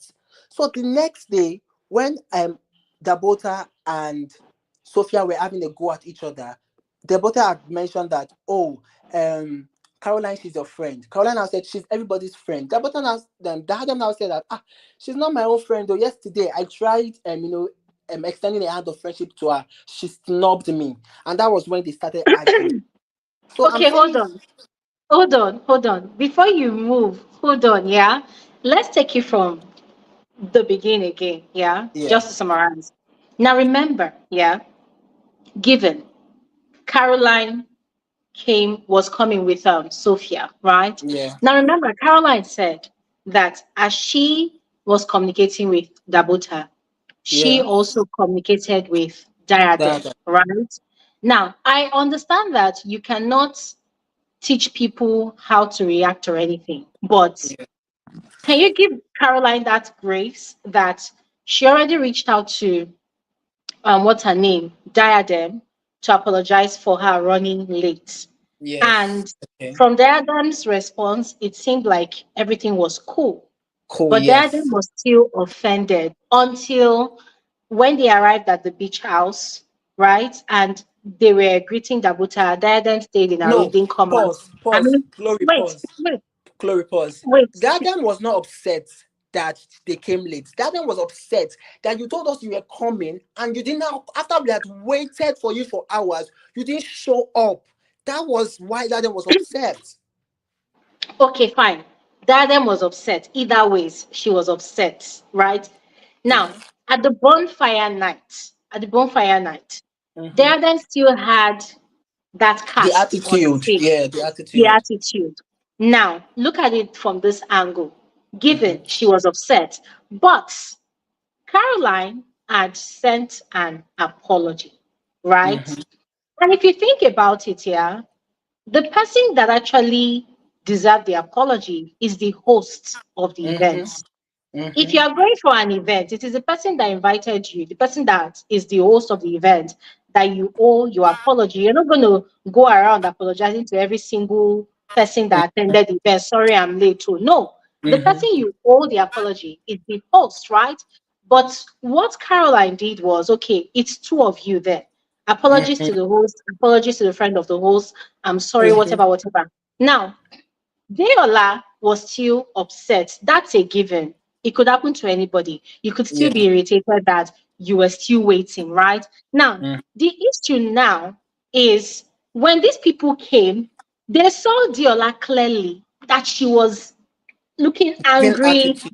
She Yeah. was all puffed up, giving her, and truly she gave them attitude. This one, any blind person could see it. She gave them attitude. But now lying that you are okay, you are fine, but you are still carrying that Mm-hmm. negative energy. That was Yeah. their issue because they were that bonfire night, they were trying to be chilled, but the Mm-hmm. tension was in the air. Do you understand? Mm-hmm. So Yeah. now on to the Sophia part. Sophia tried. to be chilled with Diola, but Diola was giving Sophia attitude already. So when Mm, Diola now did that thing with Mariam, and whether she wanted to fight on Sophia's behalf, Sophia was like, "No, don't worry, I'm cool." It wasn't like, how don't you see how off that was? This mm, person is new to the circle. She mm, came, she's trying to greet you or be chilled with you, and you're like, you're giving attitude and your face is on your phone. And all of a sudden, you want to come out. So it's like you want to dictate when you will be chilled with her, but she mm. cannot be chilled with you when she wants to be chilled. Do you understand what's going on there? So it's Yeah. the thing of, yeah. So it's a thing of just take accountability, right? Diola, Mhm, and I think that's a problem that Caroline and Sophia had with Diola, even Mariam. It was very obvious that she even became more angrier than even Dabota herself, which once again is understandable. But then denying that you were not angry when everybody could clearly see that you were see. angry and you were giving attitude, that was an issue. Mm-hmm. I don't know I if you agree see with that you. I part. guess she just wasn't ready to talk about it at the time, but it was Yeah. obvious that she was really upset. It was really obvious that she was upset. I mean, I would be upset too because I can't wait for you for hours and then you didn't now show up at all after you've kept me waiting. So I think that both ladies they all had their share in the nonsense that happened at that beach house. Then I was going to talk about Laura. I feel like Laura played it too safe this season. Or what I do, and it was pissing me off because she was just playing it too safe. Even things that on a normal day would have upset her, she was just doing. I don't know, maybe because she's not a businesswoman or she's trying to be on. I feel like she was kissing ass a lot. She was trying to be on everybody's good side. Even the person that she was saying, I don't give a, she was saying that, but I don't give a fuck about you. It was still a lie because at the end of the day, she was still mushy mushy. Like that these are two bigger ladies in the industry that you're just new into. So I feel like she was playing it too safe this season. She was kissing their asses, especially um Adeola. She was kissing their asses so much it was obvious. I mean, and it was annoying that. Come on, Laura, you're bigger than this. We know that you are new in the beauty industry and you want to associate with people that have been there, but you don't have to be a ass kisser. You don't have to like the way Adeola was shutting her down at that pajamas party. No one can talk to Laura like that. Not even Hmm. Iyabo. No one could have spoken to Laura like that. So I feel like she was just ass kissing and it was pissing me off. I was like, this is Wow. you're Laura EKG. Like we know that she has elevated. There's a she had elevated from the first season, yeah. But we could see that even in season two, she still didn't take bullshit or nonsense from anybody. But this season three, I feel like because she's new in the beauty industry, Diadem, Dabota, those people are way ahead of her. She was just kissing Diadem's ass, and it was annoying. You notice the place she was lying that Carolyn has never said anything about you. I was like, come on, Laura. I literally gagged. I was like, Ayomide, Laura, small with this ass Ayomide, kissing. Look Small. at, yeah, Ayomide, look at those comments on the screen. This is Mm-hmm. from Eskuka. Eskuku says Laura came for business networking. I Do you agree. agree with that? I agree. I agree. Like it was. I don't know. There's a. I understood that, of course, it was business oriented, but it was just too Yeah. obvious. It was at least put some pride on it. Like you're rich, yes, at least put some pride on it. Do it with class. Don't be kissing someone's ass so openly. Wait till happen. And because this is not the usual Laura, this is not the usual Laura that we know. She speaks her mind. When she's not comfortable in situation, she walks out. She gives attitude. Like that's the usual Laura that we know. So we're not seeing kissing ass, doing it was just so annoying to see her beg. I was just All pissed. right. All For right. Thank you. I'm Thank you almost done. so For much. Miriam, let me quickly say something about Miriam. See that last episode was a banger for me. In my mind, I was like, it was an Diadem, you do now. Wow, you too do. She had the audacity to wear the raccoon shirt to Miriam's event, and then she had the audacity to buy just one of her products. Now had the audacity to now say that if I like it, I'll come for more. Like, go girl, we'll see you. Now that was No, sprinkling pepper. we'll see you. And I'm like, and Miriam was so humbled. The reason why she could not talk is because Dabota and Diadem, we all know that Dabota will take Diadem's side, obviously. So we Mm-hmm. should know Of that course. Diadem and Dabota will beat her up. They'll go beat her if she misbehave. She just calmed down. She was humble, cross-legged. The day I see say she no catch the sub. Now lie. She caught that sub pained her into her bone marrows. We could see it in her face. The sub pained her, and I felt like she deserved it. Did Dadem do too much? Yes. But did Miriam deserve it? Yes, because she had no Of business putting course. that phone on speaker. Of She course. definitely had no business putting that phone on speaker. If Of you course. know that these people had an issue, and you know that Caroline's mouth is not good, Caroline has said dirty, bad things to you guys behind Dadem's back, even though you guys are lying that Caroline has never said anything bad about you. We all know that's a lie. Caroline she has said all shades. Oh, she's two-faced. Oh, when she doesn't let the light shine. Nonsense things that does not even make sense to me. And then you now had the audacity to pick the call or to call her and put it on speaker. Of course, we all knew that Caroline would say something nasty because we all knew. So she did. I feel like she did it intentionally because in the next episode, she knew to go out to pick the Dabota's call. So why couldn't she Yes. have given that same grace at the pajamas party? So that thing was intended, but that power move that Diadem made. Oh my god, it's iconic in the history of of Real Housewife franchises. I And love I'm it. I'm like, not gonna it's lie. really. I'm like, and the fact is, there was nothing. There was assuming Caroline was there, Sophia was there, Laurie was there. What's her name? Miriam would have opened her mouth and start saying nonsense. She'd be like, oh, she might even cause drama. And say, I don't want her in my party. Tell her to leave. But because there was nobody there, the two people there are friends. They go beat her blue black. Now why she no talk? Anyways, I think I'm done. For Sophia, as, deep down, I feel like Sophia is giving me, what's her name? She's giving me a sprinkle of this girl. What's this girl? Shoma. Tanya. She's giving me, no, Tanya. She's giving me a sprinkle of Tanya. Like she's giving something, but I think that she's giving nothing. I don't know if it's just me. Seriously. Just honestly, she just like I love her personality. I love the way she carries herself. But please, this is real housewives. If you guys want to be doing classy and bougie, you won't be on this show in the first place. This is real housewives. Give us something and get the fuck out of the show.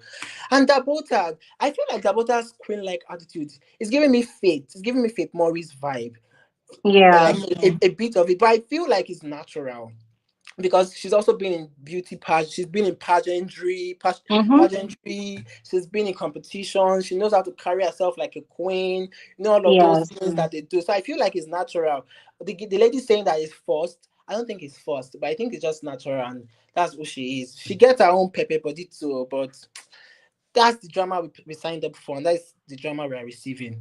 Anyways, my queen, it was fun having this conversation.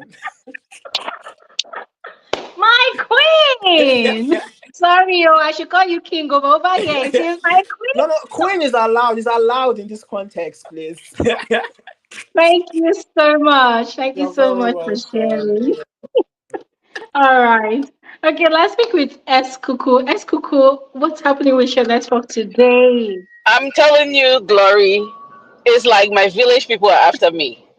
They are truly, my kids have been, I try to say, let me run away and go hide. Then they will call me on the phone.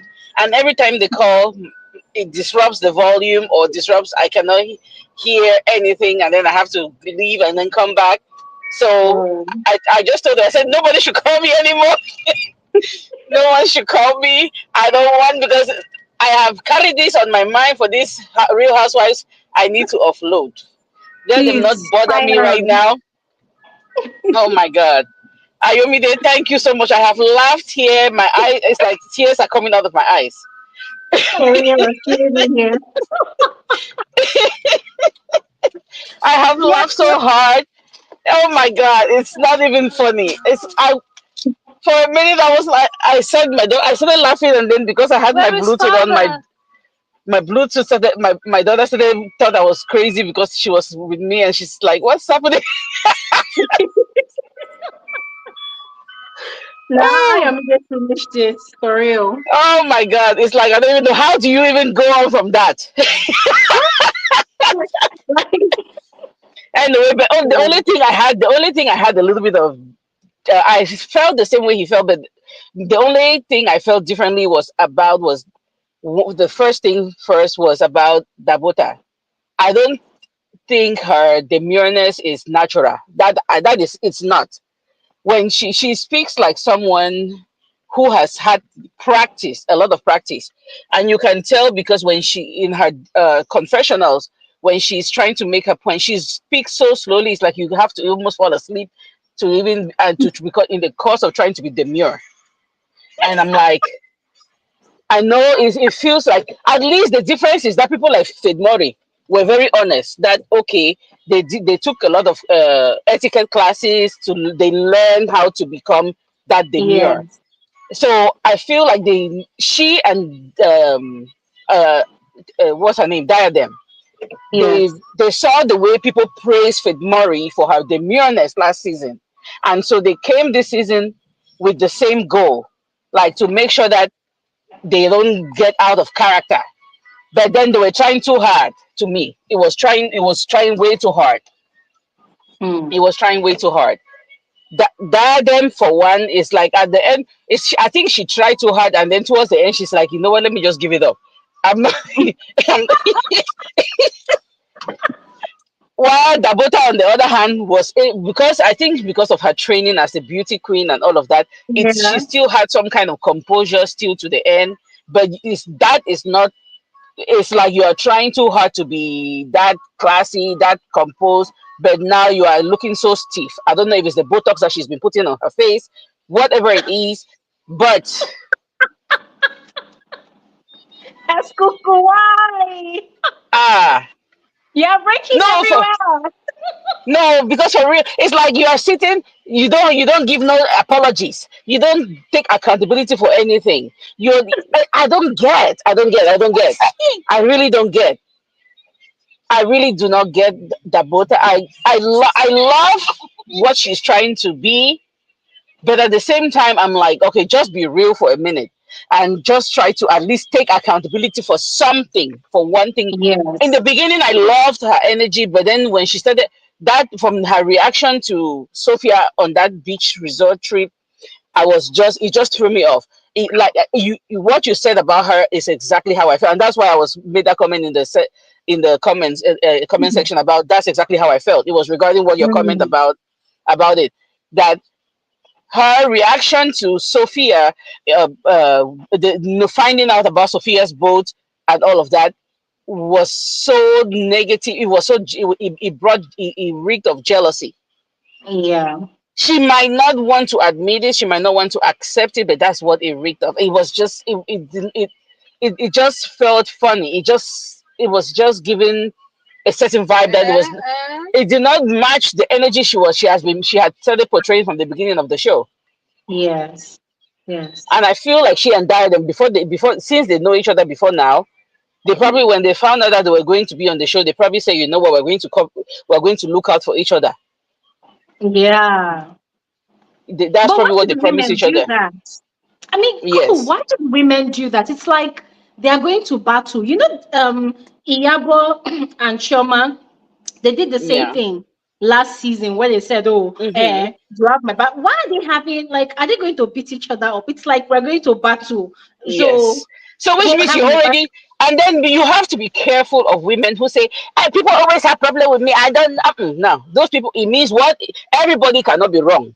So what is it? You have to sit and do some introspection. What is it Yeah, about me that is making all these people have issues with me? That's what you need. You cannot just say they always have these people. People always have issues with me, because that's what Diadem and Dabota always say. mm, According to them, they feel like other women always have issues. Why do you think they always have issues? What are you doing that makes them not to have issues? Everybody yeah, cannot be wrong. Not saying they're right, but they cannot all be wrong as well. you must have your own part. You have your own part in whatever they are feeling. So Mm-hmm. what are you doing that you need to search deep within you? And Exactly. I don't think Dabota and Diadem, because the moment Diadem's sister was like, you need to be careful with this the way she was advising Diadem, it means Diadem has always had problems with women, with her friends, which means that this is Mm-hmm. not the first time. And when the way she was talking about it, you know how family is blood. They say blood is thicker than water. Blood will never see anything wrong in what you do most of the time, Mm-hmm. against an outsider, Mm-hmm. most of the times in public maybe, and this on TV is public technically. Maybe in private they will advise her differently if there were no cameras. But because there were Mm-hmm. cameras, the sister was trying to make it seem like she should be careful not to be too attached and all of that. And truly, Mm-hmm. truly, if I wish her sister was talking about Dabota, because she became too attached to Dabota.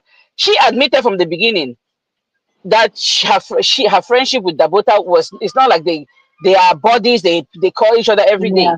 She and Dabota have the same kind of friendship like Fedmori and Choma, not Fedmori and Choma, Fedmori and Laura had last season, where they Mm. knew each other. It was business, and it ended. Yeah.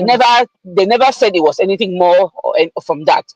And we saw that, Mm-hmm. and that's why when we don't see them going on vacation somewhere, we don't complain. Why are they not hanging out? Because they already told Mm-hmm. us what kind of relationship they had. Yeah. But this one, they mentioned it at some point in their confessionals, but and to some of the women, but not generally, like. But then the way they were coming to help each other out, it was not adding up. I understand that you guys are friends, and it smelled more like, okay, they've had this agreement. We are going to look out for Mm-hmm. each other. We're not going to let anybody come at you. And then when they started using the word, when what's her name? Them started saying bullying. I'm like, bullying from where to where? From where? I said bully from where? Bullying from where? You've been shouting and you did not see that part as bullying, but now when the other person is responding to your shouting, it is Hmm. bullying. I don't get it. Then talking, I know the other thing too that I did not agree with Ayomide was regarding Sophia being like Tanya. Tanya, to me, yes, Tanya did not bring much to the show, so that's the only similarities she has with Tanya. She didn't bring much. She also just came. I think she just came to dispel, to see, like, for the public to just see, like, I think it's a PR move for the public to Yeah. see, like, okay, she is this person. She's self-made. She's established. She doesn't need any outside thing from Davido or anything like that. That's what I think. Mm. That's what this season was to help her for. Apart from that, I don't think she brought much else to the show in the beginning of the show. But I loved her, but that doesn't mean without her I will still watch, or I would not mind. Yeah. The only in the beginning of the show I did not really care for her, because I I did not really like who she was in the beginning, because she was trying to show off too much. She was trying too much, she was talking so much about what she has, things she has. We know she has a rich boyfriend, very, very rich, very, very, very rich. uh, and she repeated that rich like so many times. I'm like, okay, we get the point. No, we didn't.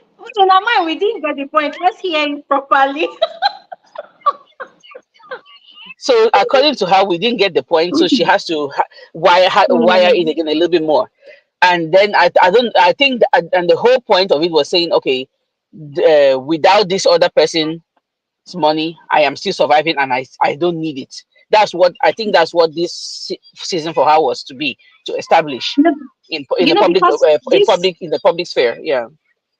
because Davido's fans, they have this mentality that she's using their daughter to get money from him, that she Yes. does not have a life, she does not have any social standing whatsoever on her Mm-hmm. own. So I feel like that's, my boyfriend has money, money, money. It's like, let it sink into you all's head that I have someone I'm seeing. and the person And has money. The person spends the money on me, and I have a yes, business. I'm an entrepreneur. I have a business project manager. So I felt like what she showcased this season was mostly, dispelling it, the rumors, thank trying you, to tell people thank you, straight. thank you. That's exactly what it was. That is exactly what it was, and I feel like she did a great job at doing that. But in the beginning, it became a snooze fest for me. I had to, when she started talking too much, I will fast forward the episodes that I was able to catch. I will fast forward through those parts, and then after a while, I just started watching only your reviews. I was like, I don't even need to watch to be trying to put myself through this misery. Yeah. But then later in the show, I got to enjoy the kind of person she was. Like, she's not easily swayed. She's not easily, but that which is one of the things that I feel like she's different from Tanya about. She's not easily swayed. Mm, She did not bring much to the show, yes, but she's not easily swayed. She has an opinion of her own, and she makes her point, whether the yeah. person likes it or not. But Tanya, the fellow come where if it doesn't matter whether Choma was saying anything, she'll come and stand. And then when she went by association, she went she drank with mother too.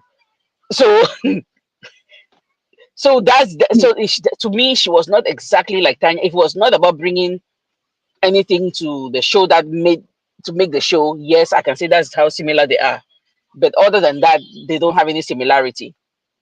Mm, Yeah. true. Then when you come down, oh my God, then come down the list. Laura, for me this season, I don't know. You could take Laura out and you'll never remember that she was part of it. I don't know why she was there. It's like whether she was at present anywhere or not, it did not. I did not feel her presence, or her presence was not even needed. Let me put it that way. Yeah. I don't Was know all why about she. her bag. I think she was all about the bag. Yes, we are all about the bag. Yes, Lagos girls are all about getting that money. But at the same, from what I understand, but at the same time, they've told us that we've heard it so many times. Yes, we know.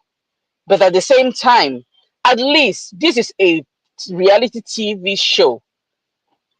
I believe it was Hmm. Z who mentioned it. I don't know if it's Z or who the person who spoke after Z. What was their storyline?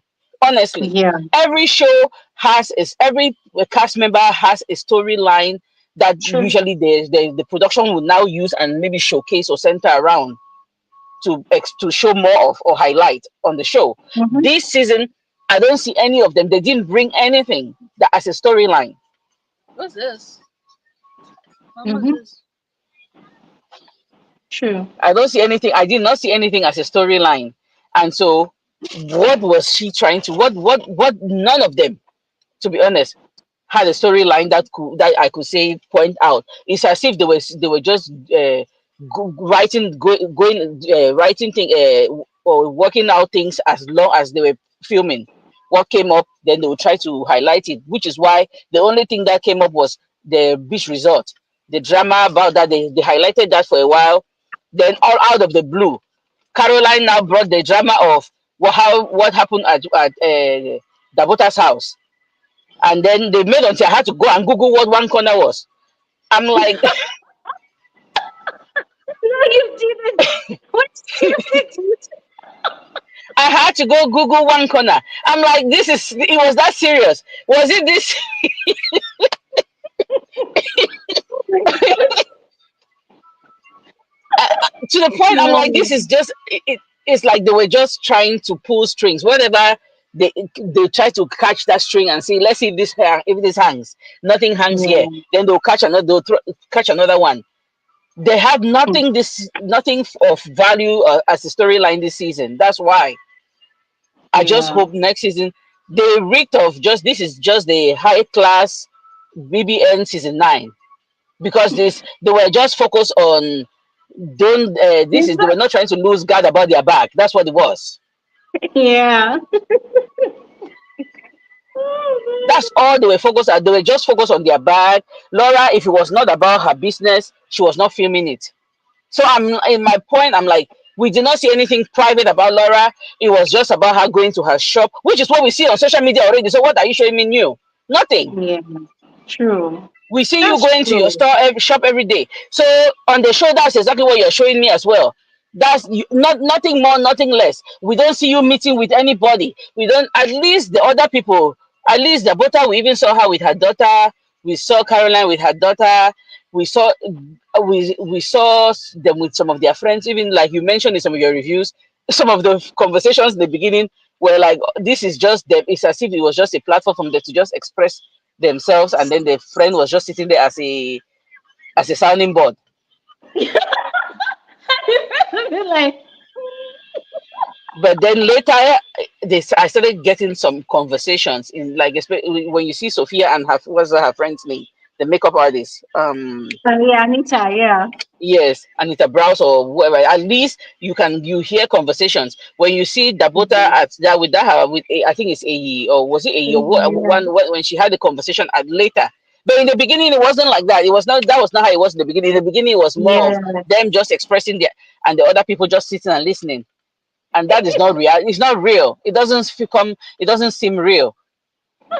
Yeah, this season was not real at all. It was not. I just hope next season they come back and but that they come back and be renewed with a renewed energy and renewed everything. But that Mm. last scene, I applaud what's her name, Diadem, for Mm. taking that boat for being for standing for hitting her chest and going out with that raccoon. But unfortunately, and I know that, but it's just that it's like bananas and onions. You cannot take banana and replace onions with this. It's not the same thing because Yeah. Diadem came to your private party. You are going to her business party to get back at her for not following dress code at your own private party. Yeah. That is, it doesn't add up, but it's okay. But and I applaud whoever Mariam's PR team was that coached her before that party. Ah, Mm. I saw her swelling there. She will sit, her jaws were popping out, boobs coming up, and like Glory said, she'll be breathing. She's breathing, and the boobs are going higher. Allah. Yeah. It looks like the boots are going to explode. Mara was like, But she did not respond. I waited for her to say anything. She did not even acknowledge it. Ah, God. In as much as I applaud Diadem for taking that bold move, I applaud Mariam for being that mature not to respond either. Because people who try to come at you, you teach them how that you know what, I'm not even going to dignify this with an answer. mm. You are a non-MF factor in this situation. You're not going to cost me from making my money. This is my business space. I'm not going to jeopardize that for this. That's and Yeah. for some reason I think the PR team must have coached Mariam because under normal circumstances Mariam would have reacted, but Mariam Ah. did not. I was shocked. I waited up until the end. I did not see any reaction. I said, God have mercy. What happened? So you can be this composed. Hmm. I could not believe it. I could honestly not believe it. I just wish that that like you my only thing that comes out of this season is Diadem and Dabota getting some accountability. They are not accountable. I wish Caroline is like a whole topic on its own. I don't know why Caroline will first of all bring issues. Something happens and you wait months before you come and discuss it. Because from what I understand, by the time they are filming and then the time she brought it up, it was like almost how many months after. So Hmm. if you had greeted this person at Dabota's house, was it from what she explained to Mariam that it triggered her? Why did she not explain it that way to Dabota? Why would you not call her the same way you had called her to discuss issues, to discuss it? You waited 2 whole months and then you had to talk to every other person before coming to her. By the time you're coming to her, the information has already been passed to many other people. Maggie saw Pepe has added to it before you're getting to add to explain yourself or express it to the person. Yeah. Hmm. Anyway, let me let you all enjoy this beautiful weekend. Glory, thank you for giving me some good laughs. I really appreciate it. Thank Thank you, Ayomide. you. Thank you, Z. Thank you, Mabato. I really appreciate all your laughs that you've given me today. Thank you All right. so much, Miss Cuckoo. Thank you so much for sharing. Thank you so Have a much. wonderful weekend. All right. Okay, we're gonna. Oh my God, is this our queen? We have Sophia, my queen. My queen. No, this is just another Sophia, different version, not the same, but I swear, I thought hi. our queen. No. Yeah, so I've listened to what everyone has been saying so far, and there are a Hmm. lot of instances that I would disagree and I will agree. And I have to mention this because I think a lot of people are not even actually seeing from this angle. Now, people are like saying, in regards to Caroline, the boat issue, why did she do that? Why didn't she, inform them ahead of time and so on? If you remember, Dabota was meant to come to Caroline's house. Caroline Mm-hmm. stated that she already put things together. She was ready for her. And then she received a phone call like, oh, I can't come.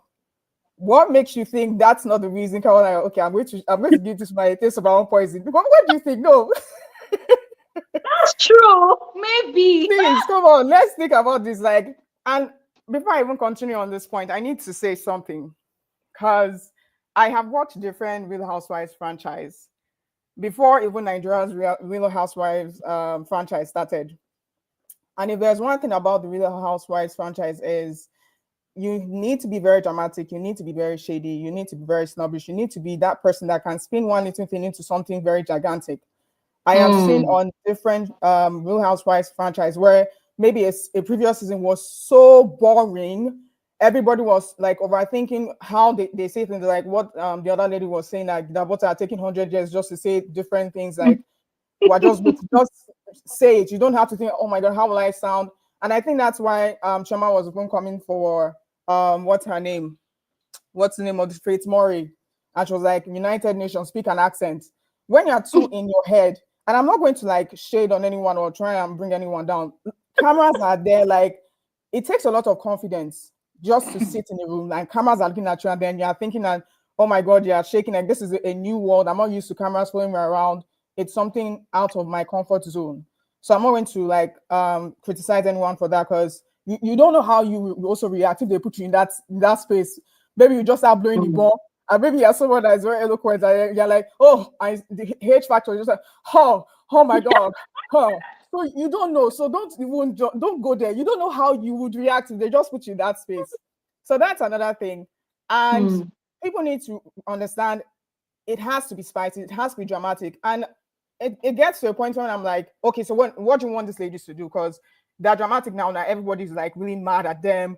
Like you had season 2 was like a banger to me. Like I was so like, oh my god. And what I really enjoy about the Real Housewives Lagos is I want to see the authentic Nigerian drama. I don't want to see anyone trying to fake American accents, British accents. No, I want to see that dramatic exchange for Nigerian women. How Nigerian women, like how Tony will just break into Yoruba. Like when Tony and what's her name, Caroline, were going at each other. Caroline was speaking her language. Tony was speaking her language. I was like, hey, Nigerian women, oh yeah, let's go, let's go.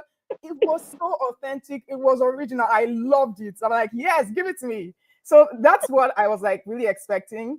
And for this season, seeing Diadem and Dabota, I understand that like they're new to the show. And obviously they've watched season 1, they've watched season 2. So looking at how the amount of backlash that Choma got, the amount of backlash that Yabo got, to be honest, I did not like that at all. I didn't like that. I was like, Nigerians need to differentiate between reality TV and reality itself because these shows are heavily edited. You hear some of them saying, oh, just to film in a day, we're on set like for 18 hours, for 16 hours straight. They might be like having conversations like, this is boring, do something else until they give them something that is worth watching. And to Hmm. be honest, I think it also comes to the reason why this season was just too edited. Like, I don't know if you noticed it, the episodes were so short. The editing wasn't joining, it wasn't matching together. It was just like this big jump. Even the epic fight between Caroline and Dabota, there was this big jump. If you notice, Dabota was trying to adjust her front. I'm like, I'm Yeah. very, very sure Caroline did to Dabota what Tony did to Mariam in season 2, because she was like, I'm covered. I'm like, Carolyn, let's get drag breast. And Yeah. I'm very sure maybe she went to the producers like, listen, I don't want to see my cleavage on TV. I will sue you people. And Mm. please get people that are all about that life. If you're not about that life, don't join the show. That's what I'm going to say. And I think Nigeria True. should just take a chill pill. And I think she also have this on your show because they are covering a reality TV show about drama. Who was the spiciest this episode? Who was the spiciest this season? Who knows how to throw shade? Who knows how to yab? These are titles that we should be crowning people, because that's what the show mainly is about. Fine, Caroline complained that they don't allow them to promote their businesses. If you notice this season, they allowed everybody promote every Tom, Dick, and Harry business, even if it's one select candle collection you want to start, they will cover it. So they allowed everybody to cover, like, show everything that they wanted to do. Even Caroline that was talking about, now she has this business where it's like a personal care thing. They still showed it, and it's not yet running, it's not yet live, but they still showed every single Mm. thing. Now, people should just remember these shows are heavily edited. And why a lot of people just like left the whole matter with Caroline and Dabota, though, like what transpired after, because you need to also be realistic when it comes to something. Like, let's say you have an argument with someone in real life and like they really did you dirty. The last time that you guys have the conversation, they didn't take accountability, and Dabota doesn't take accountability. Based on what I watch of the show, again, I'm not taking this personal. This is what I'm watching on the Mm. show. Dabota, shout out to Dabota. You're a queen. You did a really nice job. So I'm not here to insult anybody. But I noticed when she was having arguments with like Sophia, she didn't want to take any accountability. Like, That was frustrating. it was so obvious. Like, you can't tell me. So I just thought, okay, she's like Kenya, more kind of, I don't say sorry to anybody, that kind of, no matter what, I would never say sorry to you. So I'm like, okay, fine, that's her, her thing. Let her have her thing anyway. But seeing her demeanor and everything, I feel she's this kind of person that can threaten the production if she sees herself in a scene that it doesn't really compliment her, it doesn't really uplift her Mm. character in that light. She will like, no, take that out. And that's why Mm. I noticed a lot of like the editing was just too much and the episodes were just too short. And like Mm. what the other lady said, a lot of people had no storylines. There were no storylines, to be honest, aside from Caroline. And I respect the fact that she brought that. That's something personal that she's bringing on the show. And that's what the reality TV show is about. And I don't have the right to come here and criticize it. It's her life. That's what's actually going on. To the extent that if people that go on Instagram, the lady, Sayavet, she was even reacting to it, saying a lot of things on Mm. her life, like, oh my God, that is behavior, this, that. I did not enter any chat to say, yes, go Sayavet. I don't know what happened. It'll be my business. So this one is not my personal life. You want to use this to bring drama on the show? Is it spicy? Fine, let's laugh. Let's have a good time about it. But it won't give anyone the right to go to someone's personal page of business and start dragging people down in real life. Try it about people will sue you for harassment and defamation. Like what happened to Yabo, Chioma, and Tanya. Yes, Tanya was very annoying on the show, fine, but it's the show. Let's be honest. Because even I saw you on this lady's channel. I'm sorry, I'm jumping to different things, but I have so many things to say. I'm just trying to squeeze everything all Yeah. together. I saw you on Fumi Disalovo's channel, and she was like, I miss those girls. Yes, those are drama queens. Like Choma, everybody except Choma has a sharp mouth. She reads you, she will read you very well. Like come for her, she will come for you back. That's Choma. Choma doesn't have to wait to start counting words like Dabota in her head before she reacts to something, or raise shoulder up like Tokyo or anything like that. She would just say what she wants to tell you, and she's very eloquent. She's very, Mm. very articulate and all that. It just fits her whole person. She's not faking it. That's just her. So that's the caliber of people we're looking for on the show. To be honest, that's the drama you're looking for. Because first of all, in the last season, you had all of this drama from start to finish. At the end of the day, the last episode has to be a banger. I'm sorry, I didn't see it in the last episode for this one. I'm going to tell you why. We saw all of that in season 2, and I was so pumped for the reunion. I was like, oh my God, the reunion. I want to see Dr. Romeo. I want to see the ladies like attacking, like, you liar, you this, you this. And what transpired between that time and that time, because I'm like, I did see a small snippet on Showmax when the reunion had not launched yet, but it was like not live, but it was there. And before it was off. And before you know it, 3 people or 4 people are showing up and what's going on. And to be honest, I wasn't really too surprised because of the harassment that people were like coming for these ladies in real life. It was just too much. It was unnecessary. Like, okay, now everything is over. Everybody's blood has already calmed down. Everybody's body is calm now. So you want everyone to be like Faith Murray. The show will be boring as AF. Let me just be real with you. Fine, you want you are applauding Faith Murray for being classy. Let's be honest. If it was just Faith Murray on that show or people like nobody's going to watch that shit. I'm just being honest with you. That's not what the franchise is about. And I will have to say this, that the Real Housewives franchise is not for everybody. If you're someone that cannot differentiate between reality and reality TV, which is overly heavily edited, please don't watch it. Because what you are doing is that these women are going to come to hear, because I'm very, very sure a lot of them are going to even come to this show to hear what you're saying, because I think you're the number one person covering like the whole take on what's going on and how people are reacting to different characters on the show. If they're hearing negative, like, oh my God, you were so this, you were so that, and maybe in that moment or in a scene where everyone is complaining about like, oh, who the hell do you think you are? Of course, they were responding and they were like really yabbing someone really good. And maybe at that point, that was them in that moment. They were like, okay, so that means people just hate my natural me, defending myself. I can't be on this show because what you're asking me to do now is just to pretend and just to be this person I am not in real life. In real life, if somebody yab you, know go yab your own back. Be honest. Just imagine if everyone had a camera following everyone, and then somebody is comes at you, and then the person is insulting you, and you do like there is this cut, and then they take a huge chunk of what happened before that exchange, and then they just show you going at this person, and oh my God, what you're saying to this person, people are like, yeah, Jesus, and this person is now crying. They won't show what this person did to you prior.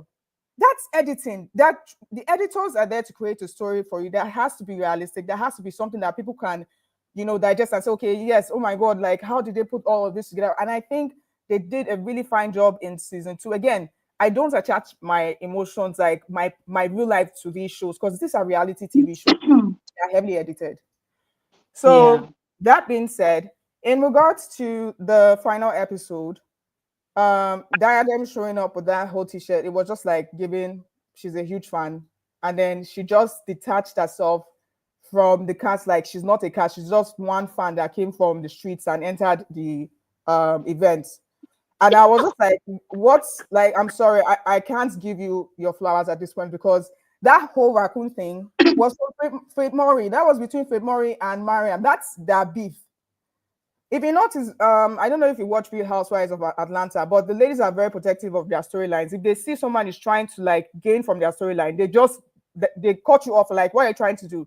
Even this Real Housewives of Atlanta season 16, there's a lady that's trying to like film with Dennis, who is Portia's baby daddy. Yeah, true. And she was like, "Are you out of your mind? Who like get your own film? Don't film my." So it's like that. So when I saw that, wearing that t-shirt, and I'm like, please. Just be authentic, be your natural self. If you want to create drama, give us your own drama that you created. Don't try and screenshot something from someone that's not on the show. Because on more, I think I do hope that they come back, and I hope this time around that Nigerians now understand that these shows are heavily edited. It's about drama, so take a chill pill, please. Don't go after people's real businesses. It's just lame. It just gives you a sick person in real life, because it's like watching a movie and then I'm going to look for the actor in real life. Like how dare you? And the person's like, it's just a movie. Like this is a heavily edited production. So take a chill pill. So please, you guys need to like just take it easy. There are a lot of instances where there are different housewives that they will do something. I'm like, I just get irritated. Like, what's this one people doing yourself? But you will never catch me going to their personal page and saying, oh, there, this, that. I don't know this person in real life. They don't know you. You feel you're all about their life, say it to their faces in real life. They will sue you. That's just the truth. They will sue you.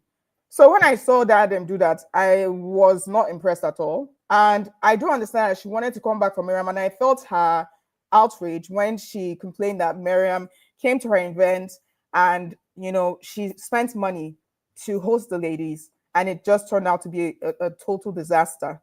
And then Miriam just left with her red bra. And it just made her really upset. I'm like, okay, fine. She should get back at Miriam. But I will fault her for the fact that you are coming to a business launch. A business launch. Like she's not launching the business on the show, like it's just for the show. Because I've seen a lot of ladies on different Real Housewives franchise, like they will just come up with, oh, this is my new business, and then when they follow up, they're like, that business no longer existed in real.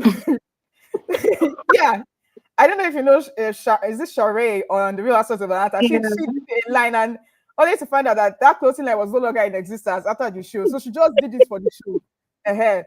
So when I saw like Mariam worked on this, and I really have to applaud this production because it also encourages ladies that don't have anything like backing. Like even if you have one rich guy that is bankrolling your lifestyle, you Mm. won't leave that show feeling like, oh, yes, you still feel okay, yeah, relying on this guy, like you having this guy as your backup. It's just like this two-faced and any issue, and then oh, everybody should respect you. No, it means you have nothing. So when you see other ladies like yourself having your own personal businesses, having your own brands, making money, it would inspire you to do it. And I think that's what happened to Mariam, and I'm really proud of her. I'm happy for her. I'm going to try out her product to see if it's something that is really Mm. good for my skin. For sure, I'm going to patronize her.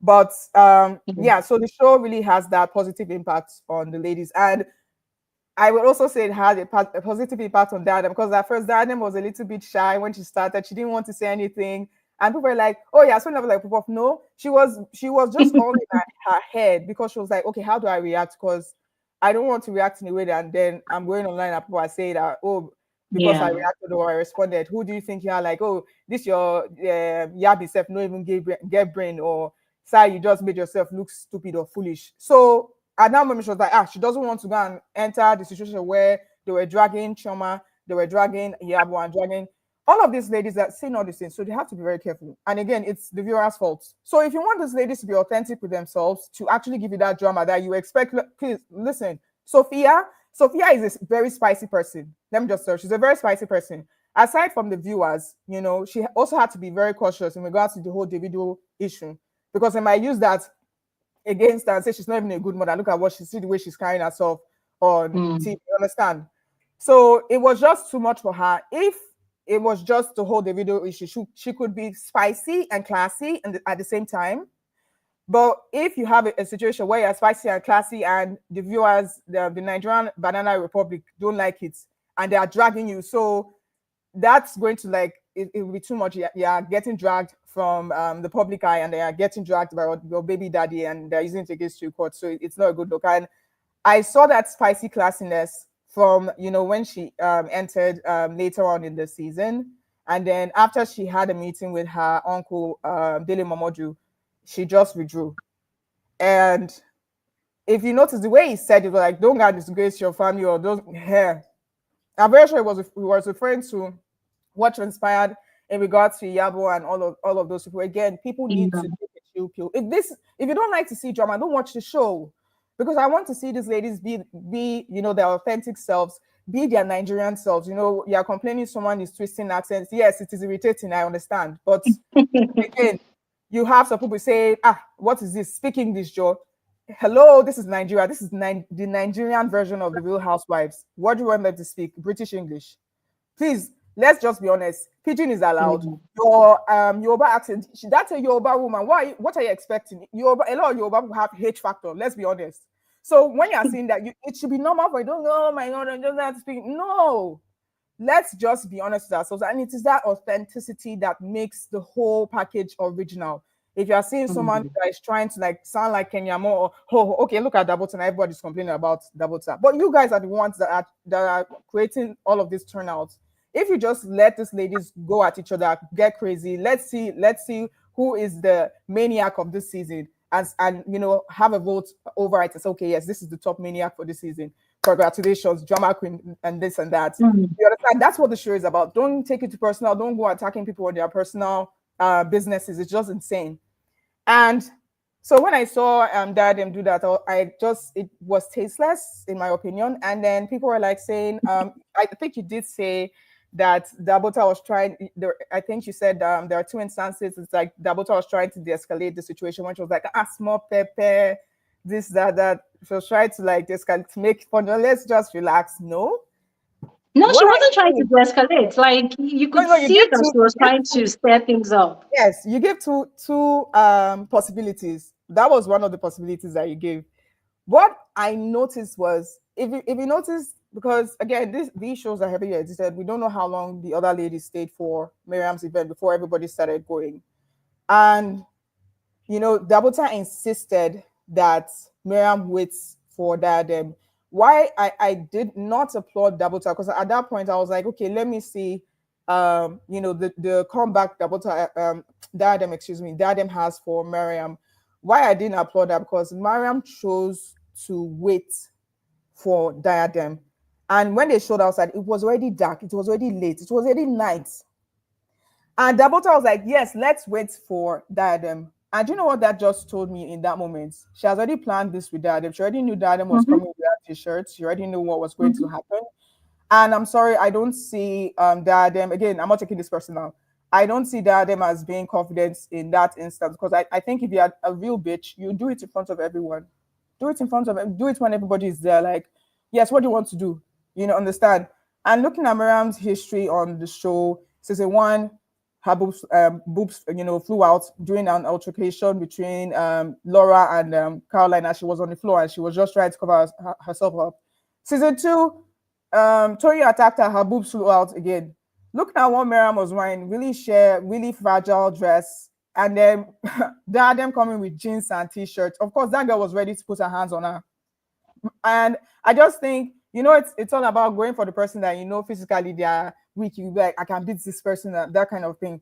Like what the other guy was saying. Yes, Miriam is a very fragile person, and I'm like, just imagining if she had reacted. Diadem was ready to like rip her dress out, like tear her dress apart.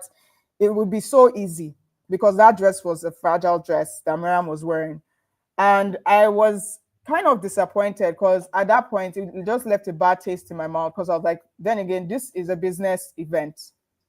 This is for somebody's business. This is not like a pajama party. If it was like a personal party or that teacup party now, for instance, that would make sense. I'm like, hey, an eye for an eye. I won't say Adeyemi really like showed out, so she did her own back. But please don't mix and match someone else's drama with your drama to look cool, and then that's not the raccoon line is not her line, it's Faith Murray's line. So I can't applaud her for that. It was just too dry. It was giving fan, it was giving cowardice because she had to wait. And Dabota told her, of course, the other ladies have gone, so you can come. And if you notice at the beginning of this season, there was something that Mariam said, and Caroline also said. She said, I won't put mouth in someone else's, but I'm not going to gang up against people. Like, if these two people are arguing, I'm going to leave them to argue by themselves. I'm not going to, play third fiddle, put mouth, and then the other person just feels like they're being ganged up against that. Because she has experienced it, she doesn't like it. Caroline said the same thing. And lo and behold, when Dabota was going at Sophia, did you see them putting mouth? Did you see them insulting Dabota? No. They just sat back and like they just looked at them like, okay, have your go, have your thing.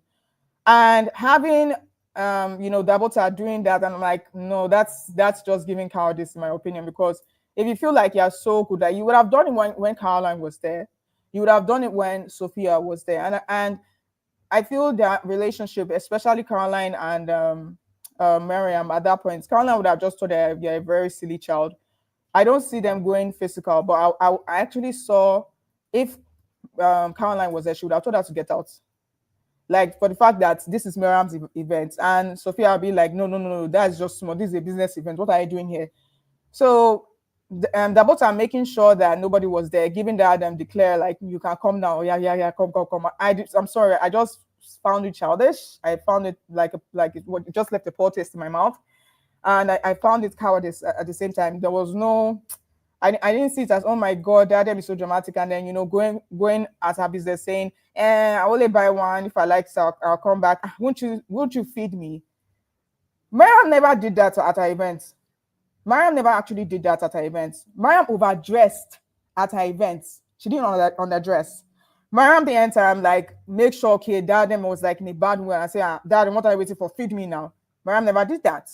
So I just think she should have done something else. And I think doing that at Mariam's business event was just silly, in my opinion. It didn't go well. And I was actually proud that Mariam did nothing. She just looked at her like, yeah, being silly. And of course, people saying Mariam was looking, of course, won't you be offended?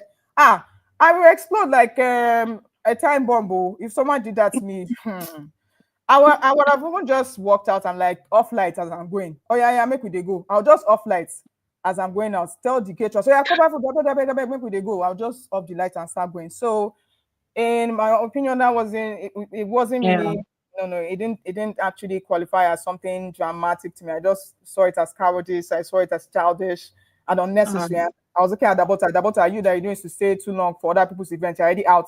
Now you can wait till it's midnight. Please come on. You had yeah. already practiced with Diadem, especially when Diadem told her that she cried. She's like, okay, let's do it. Yeah. She will make sure that Miriam will also cry. And she was just laughing. Mm. I'm like, please, no.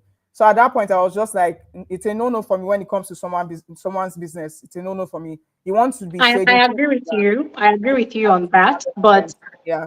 I agree with you on that. But let's take a step back. You know what you said about um the viewers, allowing these women, just paraphrasing what you said, Mm-hmm. viewers allowing these women to be their authentic self or Authentic dramatic self. self Yes. and Yes. all that. Yeah. I mean, I get it. And that is also one thing I preach a lot in this community Mm-hmm. that when people watch reality TV show, aside the entertainment aspect, people need to also understand that things are selectively shown, right, to Yes. draw a certain reaction, you Yes. know, and it goes both ways, right? Mm-hmm. So, say for instance, if any of these housewives are currently listening to this conversation we're having, Mm-hmm. what I would tell them directly is this: whatever people say here, they shouldn't take it to heart. And the Mm-hmm. reason is because, as I love saying on this channel, you cannot dictate how somebody else Mm-hmm. experiences a show or any content that they come across on TV or social media. If I watch it and I interpret it this way, that is my experience. And sometimes our experience of the show are drawn from our own personal experiences, how we react, what we did, how we viewed it, how we translated it. It's just like what you're saying now about what Diadem did. Somebody Yeah. else has spoken and they had a very different opinion to that, right? Yeah. So what I would And, tell the and you know the funny ladies, thing, regardless of what I said about Diadem, I'm like, I really like her products. I'm going to actually go and yeah, buy Diadem's products because I'm yeah, like, that's something I see myself buying. But yeah. again, what you were saying, Yeah. So what I would tell the women, even the production, right? What I would tell them is, listen, it's like you walk into a museum and an artist puts a work of art there. mm, You can only try to educate them about what the arts represent, but you yes, cannot dictate to them how they should feel of course, or react to your art. That is how all these reality TV shows are. No yes, matter how much they are edited, at the end of the day, what is said or what is portrayed are actually portrayed by these women, and they should understand that people will definitely give different reactions. So they yes, cannot say that because people are dragging them, they're going to feel uncomfortable. Well, it comes with the work. That yes, is what it is. yes, Yeah. So they need to understand that they're in the business of entertainment. And for different people, entertainment means different things. So you cannot put out some certain type of behavior on a show or maybe some type of drama, and you are expecting that the feedback you will get is something beautiful and rosy. For some of course, people, it's going to be XYZ. You understand? yes, for So sure, it's just my own yeah, advice as well to them that they should just keep yeah, on doing what they are doing. Give us the drama. At the end of the day, yeah. we are That going to makes sense. analyze Everything you just different said, aspects of yeah, it. everything you just Yeah, we're said, going to analyze it, but at the end of yeah. the day, we are But still going to applaud people that gave content. the thing Yeah, about that's how it works. Nigerians is, yes, they have their reaction like, oh, I don't like what you did to this person and all that. But Nigerians can go as far as like what you're just giving, like the artwork, you come, you give your take, oh, this is a really nice piece. What do you see when you look at this artwork? Nigerians will carry hammer and destroy that artwork in the process. So people just need to just need to calm down. Do you Like, know that this thing you're saying right now? Do you know that this is the exact same reaction with UK reality TV shows and even American reality TV shows? Currently, if you go on TikTok and Twitter, you see that mm, whole situation that happened on Real Housewives of Atlanta and Kenya between more. Brit and Kenya Moore. If you Yes. see how people are tearing down Brit, before they were dragging Kenya Moore, but when the Mm, receipts were shown out, people are currently dragging Britney, especially because they said, "Oh, why did the yes. franchise kick out Kenya Moore instead of Yes. Brit?" So people are, see, the way we are talking about this thing, we're even kind. You see those people out there, the Americans, UK people, they are not nice. For them, it's cancel culture. If they feel like a housewife, instead of focusing on entertainment, give did like too much dramatic stuff, they want to pull you down. And for them, their own cancel culture is instant cancellation. So I don't think it's just about the Nigerian audience. I thought, it's just about the Nigerian audience until I Mm. watched Big Brother UK, and I realized that those ones, they don't even hear wait. If they don't like a housemate, they instantly cut you off. That is how they are. Yes. There's no Okay. room for dialogue. Okay, I also like to add this because if there's one thing you also can't deny when it comes to the Real Housewives franchise, if you are as boring as AF, they will take you off that show. If you are someone that we are trying to tiptoe through the whole season and like be this perfect match, like you're a combination of Dabota and Fitzmurray, they will kick you off the show. Like if you notice this Real Housewives of Atlanta, they cleaned house. They brought in new people because it was boring as AF. So they had to clean house and bring in new people. So my issue with people is yes, everyone is entitled to their own opinions, how they react and all that, but don't do it to an extent where you're going for people's businesses. It's just sickening to me. And the whole issue with Kenya Moore, it was everywhere. That was really everywhere because people were like, if Kenya had done this, not to like digress, but if Kenya did this to you, all you had to do was just do your own back because Kenya Moore is an OG on that show and she's like the heel of the drama when it comes to a cast coming into the show and they're like trying to be careful. They don't want to like show their real selves. She will bring out your real self. She will make you mad to the extent that you have to just react. So taking that lady out, people were like, so what are they watching the show for? And then they had to bring in Phaedra, and people were like, no, it's not the same. People just wanted, to see the drama. It's still all about drama at the end of the day. And if you watch Bravo Court, Yeah. they will sit down, they will talk about their best lines, that yabbing lines like who yapped who said this? Oh my God, that is trending. Everybody's even using it when they're insulting each other in real life and all that. That's something that people talk about. But why my issue with Nigerians is like, don't go for people's businesses, even if yes, it's as bad as like what you just said in the UK and all that. I just think that's the reason why Yabo, Chioma, and Tanya didn't come back. And I was really, really disappointed. I wanted them to come back. I wanted to see that epic reunion. And I just feel it was overboard because it was weeks. And during that wait time, Nigerians, their blood was still hot. And I'm like, you should just save it for the reunion. Let's see what happens at the reunion.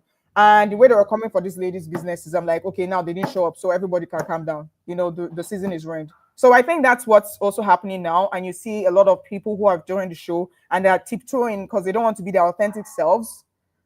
Let's let them be their authentic selves. And then we have something to talk about. And once we have that whole scene to talk about, let's do it in a way that it's not like I'm going to take bus from where I'm living, I'm going to go over to where this person is living, and then I'm going to attack them. Because at the end of the day, if that's how the show is going to be, like I'm going to be on the show and the next thing I know, strangers are attacking me in real life, who is going to be on the show? No, I'm not going to be on the show if that's how the turnout is. So I just feel people should take a chill pill when it comes to that extent of dragging. Like, okay, fine. Because one thing I would say, when Carolyn and Dabota's fight happened, the internet was divided.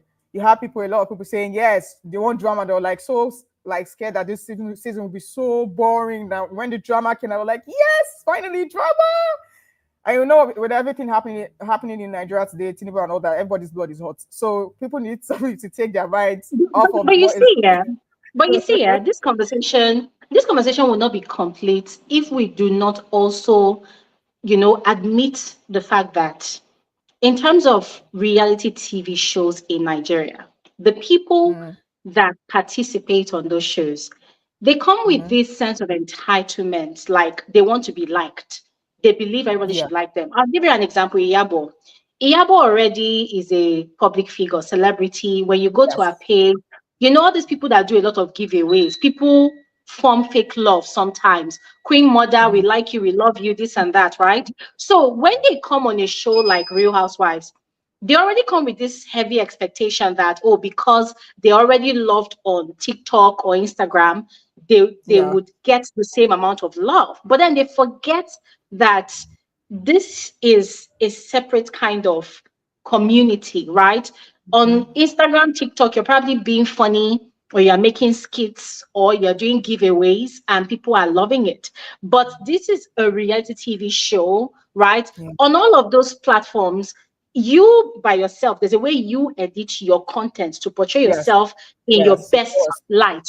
But this is a TV show that is controlled by a production team. You cannot dictate to them what they edit. They will only try to protect you to Yes. some extent. But whatever Yes. you say, whatever Exactly. you do, it is all you, right? So in Yes. Chioma, Iyabo, and Tanya's case, for me, I'm sorry, I did not really feel sorry for them, because for me, I felt like they owed nobody any No. No. explanation. It This wasn't is about your feeling sorry business. for This them. is It was your about line of, no, I hold on. wanted to see This to is your the end. business, this is your line of work. So when you come in, you know that the franchise requires you to be dramatic, spicy, Yes. touchy, Yes. everything. Give it all you've got. People will Yes. love you, people will hate you. It doesn't matter. You are getting your bag, and you are getting whatever benefits you came onto the Yes. show to Yes. get. So them not returning, I felt like they were cowards, to be honest. Like, not coming for the reunion. I don't understand. Come to the reunion, speak your Yeah. truth or Well, your lie. with Whichever the one. At the end of the outcome day, people will of either the like it or business. hate it. Yeah, For I can't real. blame them. I can't blame them with the outcome on, like, people were like really going crazy, going to their business pages. Like, it was just, to me, it was just stepping out of line, leaving like their personal pages, going to their business pages, and like, I'm like, this is a show, please. Let's But take it that to is what the happens. reality But sis, that is show. what happens everywhere. Everywhere. Okay, look at this movie now. It ends with us. That whole No, lawsuit no, no, between. don't do No, this is a wait, different now hold on, hold that on, is hold on. I'm real. getting somewhere, right? I'm getting somewhere. Look at that Mm, movie. I watched that movie, but I encountered the controversy on TikTok mm, before watching the movie. So the whole controversy was going on. I did not really follow it, because for me, I don't want to know what's going on. But let me watch the movie first. So I mm, watched the movie. I fell in love with the cast members, and then I had to start going to go and check the controversy. What is it about? And I realized mm. that a lot of people were linking the character that this lady portrayed in the movie to the character of her in real life. And I realized Yes, that because she this said she plays toxicity on herself. the internet is everywhere. The toxicity on the internet is everywhere. There is always a time where people erase the thin line that divides creators and actors' Yes, reality from the reality. content that they are creating online. And this is something Yes, that will not yes. go away anytime soon. It happens Yes, repeatedly, it true. will But continue. you know why I'm not going to agree with you using that as an example? Because Blake Lively actually said herself that she plays herself in every movie. She doesn't know how to shape shift. She doesn't know how to like change. So, in my opinion, she's just a terrible actress. So, being mean in a movie, that's just her thing. But not to digress. Yes, I do understand what you're saying. Yes, and I agree with your point. You can't dictate how people react to something you are doing online, regardless of if it's edited or not. Because I've even seen where someone will do an advert, it's an advert, and people get mad and like they drag the person, like how Kendall was dragged for the Pepsi adverts and all that, and that was an advert. So yes, I do agree. You can't detect how people react to you in regards to how they feel about how you handle things on TV, because you are putting it out there in the public. So you should be prepared for what you are going to get out of the Mhm. public. But yeah, me going from that angle, I was just trying to like, because I want to see everything till the end. I want to see this lady's like, let's just see everything to the end, and not seeing everything to the end. In season 2 really really upset me. I was like, no. And then it was Dr. Rumor without his eyebrows coming for the reunion, and I'm like, yes, he's an annoying little midget. Yes, he's here. But I wasn't fulfilled. I wanted to see their faces. I wanted them to admit they were wrong in regards to her Yeah. story and all that, and I didn't get that. So that was the angle I was coming from. But yes, you are totally right. You cannot dictate how people would react to what you do on TV, regardless of if it's something that is off your Instagram page. Because of course, all of those things are edited. People show you what they want you to see.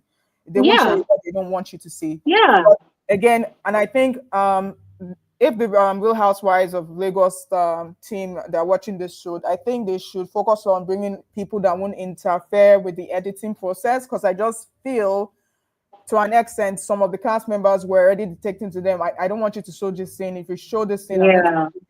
because it was just so obviously heavily edited. And for it's just like fast forward and it's okay, cut, start. I'm like, what? Oh, the episode is over. I'm like, what the heck am I watching? So it was just too much. And I feel I'm always going to say, bring ladies are all about that life. Like what you said, they don't care. And one thing I also point out, because Caroline was, when everybody was coming for Caroline, and some people were like, no, no, no, I like what she did, because they were already waiting for the drama. And then Caroline posted this thing on the live, and she was like, yes, I did it. I'll do it again. Like, hey, bad girl. So I was actually ready for Diadem's clap back. But when I saw it, I was like, meh. That was my reaction to it. For I wasn't real. impressed. I was like, man. I'm like, do it in the moment, because when Diadem was going out, they have this things where they will do like this short clip, like what's going to happen in the next episode, and like people are popped like, oh my god, I saw this person arguing. And when I saw Diadem going at it with Carolyn, I was like, finally, Diadem is talking. Oh yeah, let's see what you have. Let's see how you have. And then we now notice, she's having the foaming of the mouth effect, rabies effect, like what Mariam had in the last season. Like, you're just, flustered, and nobody's hearing what you're saying. That's what's going on with that. And Mariam has already cleaned up her act. She was clear this season. I'm like, yes, Mariam is improving. She's improving.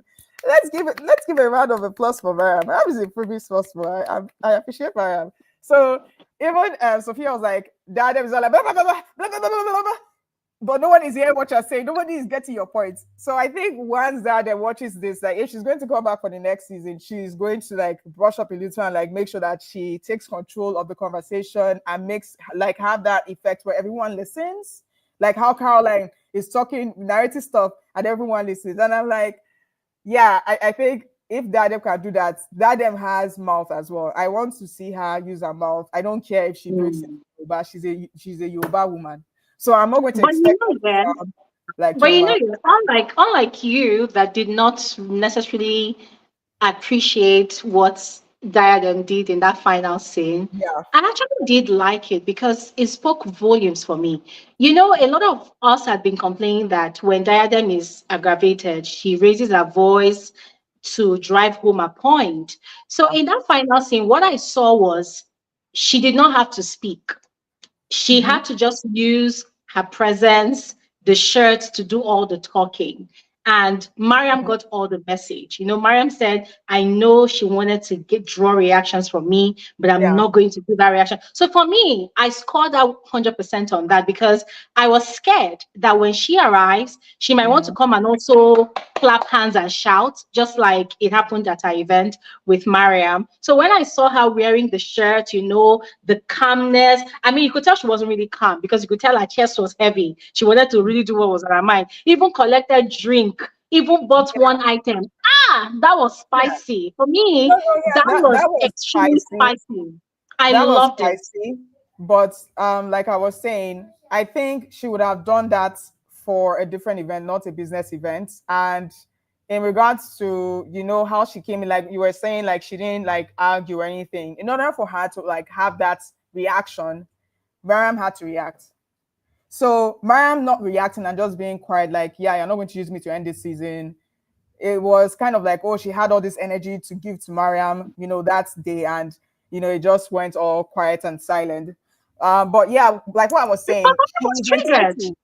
Yeah. You see, when we talk about reaction Mm, comes in different shapes and sizes and forms. Yeah, people's reactions might be loud or might yes, be yes, quiet. What yes. Mariam was, you could clearly see that Yeah, her Mariam body was. language was upset. She was So upset from her she body that was language. the Yes. reaction. And the biggest reaction that you could see on Mariam was, I think it was the stress to control her Well, anger. Mariam yeah. was fighting for her life, that place. You see, the way she sat down, I kept on taking pictures. Mariam was not moving. It was Ah, like ah. she was fighting. Maya was fighting for her life. When you talk about see, that's a reaction, and that's a very epic reaction.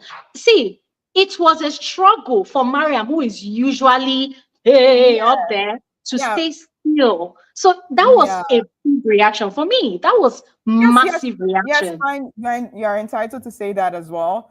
But what me I'm saying is, I didn't feel like she was the baddie in that moment, because I just felt like if you wanted to like really be the baddie in the moment, let everybody be there, come out. Because I just feel she waited until the others that would have given her that reaction. Because I feel if you are going to be that bitch wherever you are. You don't have to wait for Yeah. someone to come out and go. Because I've seen her go at Caroline. So I was like, so why do you feel like Caroline has to leave before you can come and show your badass self? No, no, no. During when Caroline is down, like tell Caroline to her face, like you there, you know there. I go show you what I did. You understand that kind of thing. You don't have to wait and about to clear you. Okay, you're clear, come and show grandma. So and the fact that Miriam was on her own wearing a fragile dress. Me, I'm not gonna move. I'll also sit down just looking at you. But if the cameras were not there, I will tell you, please. Oh yeah, events don't we don't close. Oh yeah, close. So when she asks us for food, I'll say, please pack the food, pack the menu one side the cooler and return it to my house. The event is over. Thank you for coming. You can go. If you say okay, what is this? No, the product has finished. But their product, all of these are all sold out. You can go. So things like that. So, well, you're entitled to your own opinion. I'm Yeah, entitled to my they opinion. tried. Like, They I tried. just, yeah, they really tried as well. But I think if the production team is facing a scenario where any cast member is like threatening them, I don't want you to show me in this light or anything like that. I don't think that person should be on the show because Mariam's boobs flew out like twice. Everybody saw that moment. It wasn't hidden or anything like that. And I do applaud Mariam. They own up to their, bullshit. I also applaud Laura in season one. Even after she was so annoying in season one, she still came for the reunion and she was there, Yeah. saw everything through. So that was just, in my opinion, I wanted to see everything through for season two, the reunion, and I didn't get it, and it was really upsetting. But I'm really excited for the reunion for season three. Everybody's going to be there, so it's not a matter of where this person goes, where this person comes. So everybody's there. Bring your receipts. Let's hear the true shebang, what's going on. And I'm all for it because I don't know if you noticed in that scene where Caroline and Dabota were going at each other, Dabota made a statement like, did you also sleep with my husband as well? And then Caroline was like, what year? What year? Go and watch it. Go and watch that again.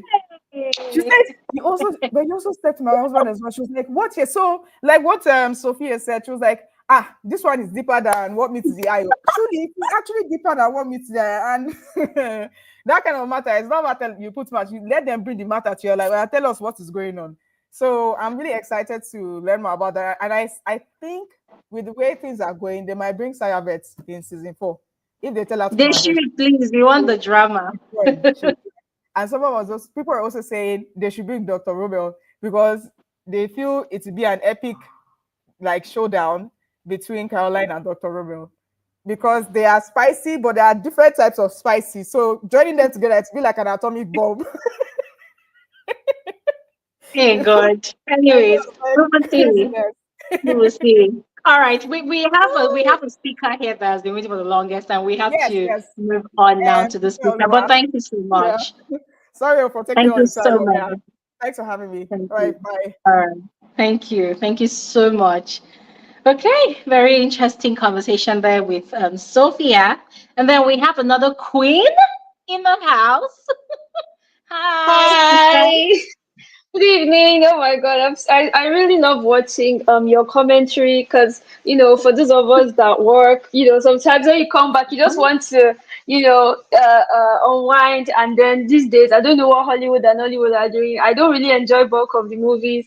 I enjoy reality TV more. So I really like your Mm, commentary. When I'm done watching the thank episodes, you. I watch your commentary and I find it very very interesting. So Thank you let me so first of much. all start. Thank you. Yeah. Thank Let me you. first of Thank all you so start much. with I think people, for me, I was a Diadem fan this season. I'm a Diadem apologist. I know it doesn't seem to be the popular opinion, I guess, and it's obvious that she cannot articulate. She doesn't seem to be able to articulate herself well. So when the shade that landed, let me hype the shade. That's the one she gave to Caroline. The one she gave to Carolyn when she was like, "Oh, jack about trades, master of none. You're an electrician today. You're a plumber tomorrow." And it's true. It's true because nobody can say concretely what she does. And she's the one that is Yeah. always, calling people names in every single episode as being so mean spirited. But like, babe, what do you do? Your only claim to fame is, your ex-husband's car. Like, rest, breathe. I don't know. I'm just tired of like the confessionals where she's been. And okay, just to piggyback off what the last speaker said, reality TV is for entertainment. And I Yeah. feel like, with the ladies in Lagos, they have turned it into something more mean spirited. For me, I like the fact that the last speaker also watches other housewives shows, so the opinion she was giving is more informed. You understand? Like, you people cannot just come on the show and from episode one you're already insulting yourselves. It is ridiculous. The idea of housewives is okay, kind of like, and just piggybacking off of Beverly Hills, Real Housewives of Beverly Hills. They've been able to get it right. It's the idea is all of these people. You need to be able to sell it to us that you are all friends. Then we begin to watch the friendship dynamic unfold before you begin to have conflict. And that's why this season was just looked so messy and inauthentic, because it was just ridiculous. From episode one, we are hearing about somebody dancing one corner somewhere. We don't know the corner. We don't even know where you are. Like, what is happening? It was just ridiculous. So that was the first thing I wanted to just talk about, like the whole shade thing. And you could tell that Caroline felt bitter, because after that episode she went online talking about, oh, I was a queen in the 90s, I was acting in 1963. I don't know if you saw that post on Instagram. I was like, you paid them. No, but when you talk about their friendships, I think the first 2 or 3 episodes, if I'm not wrong, the first two, let me say the first 2 episodes of the season, I think they clearly defined the relationship dynamics in the group. Remember, there was Mariam's, is it tea party event? Caroline, I think it was in episode 2 that Caroline apologized to Laura. And then I think it was in episode 3 that Laura said, I accept, but she did not apologize back.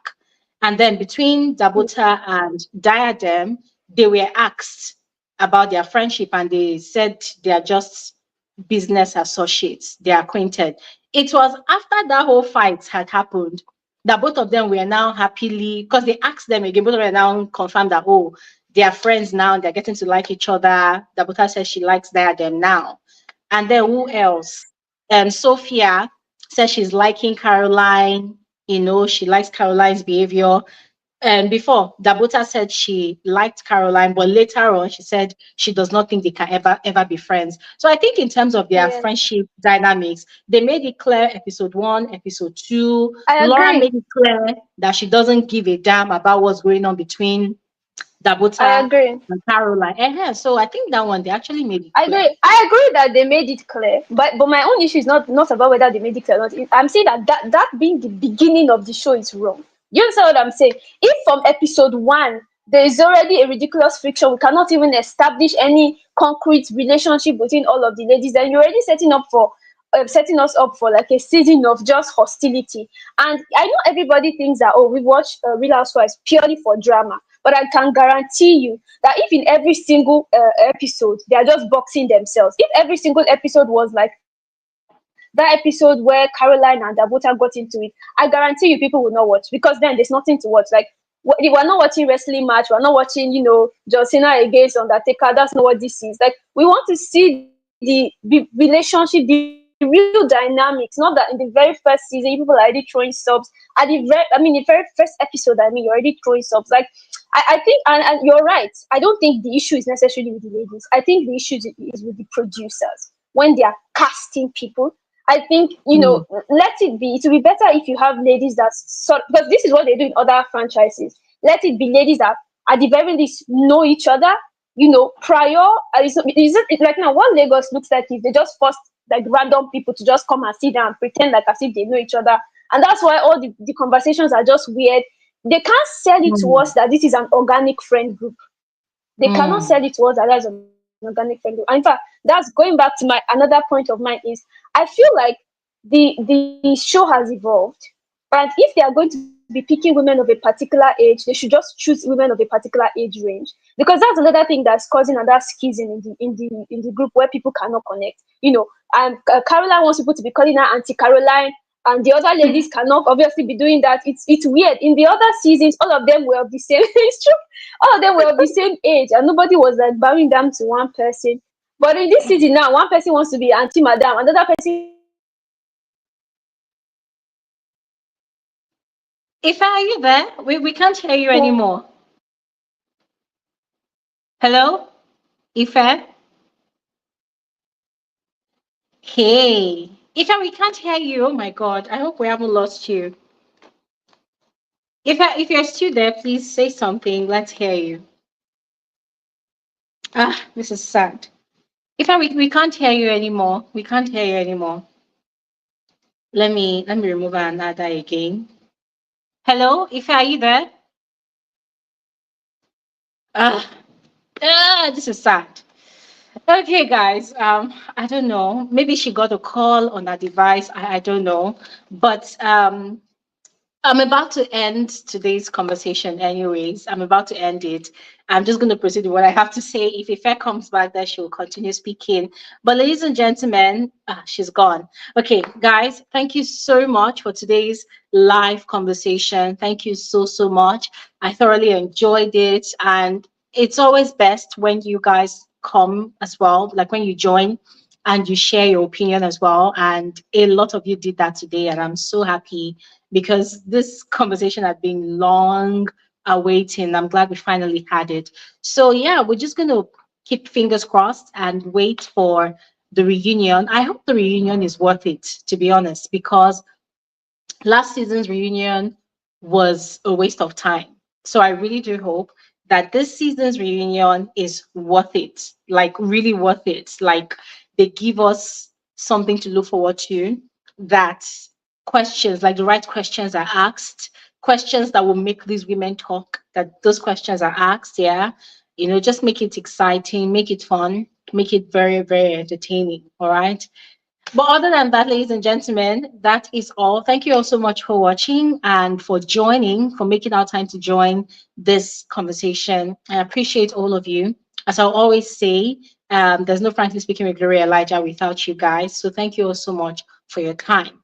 Enjoy the rest of your evening. Enjoy the rest of your weekend. I will see you all on another episode of Frankly Speaking with Gloria Elijah. I asked a question on my previous video, Young Famous and African. We just finished reviewing the season. I know we came late, but that's because we were reviewing Big Brother and Zamzi season 5. That one is also finished. So I had asked you all if you want us to have a Saturday live conversation about Young Famous and African, you know, and there are also a lot of things going on, especially with Annie and Two-Face. I don't know if he's now our ex or what. I don't know what's going on there. But if you all want us to have a live conversation on Saturday next week, guys, I will put out a community poster. That's a poster on my community tab. So you guys will vote on it. Let me know. And if you want, we will have a session on Saturday. Okay. But for now, that is all. Okay, I'm seeing yes, that's great. So yes, we will have a session on Saturday because there's a lot that needs to be said. There's a lot, guys. My head is blowing up. There's a lot. So yeah, I'll see you all on my next video and on Saturday during our live conversation. For now, thank you all so much, my queens. Thank you all so much, my queens. Enjoy the rest of your weekend and bye.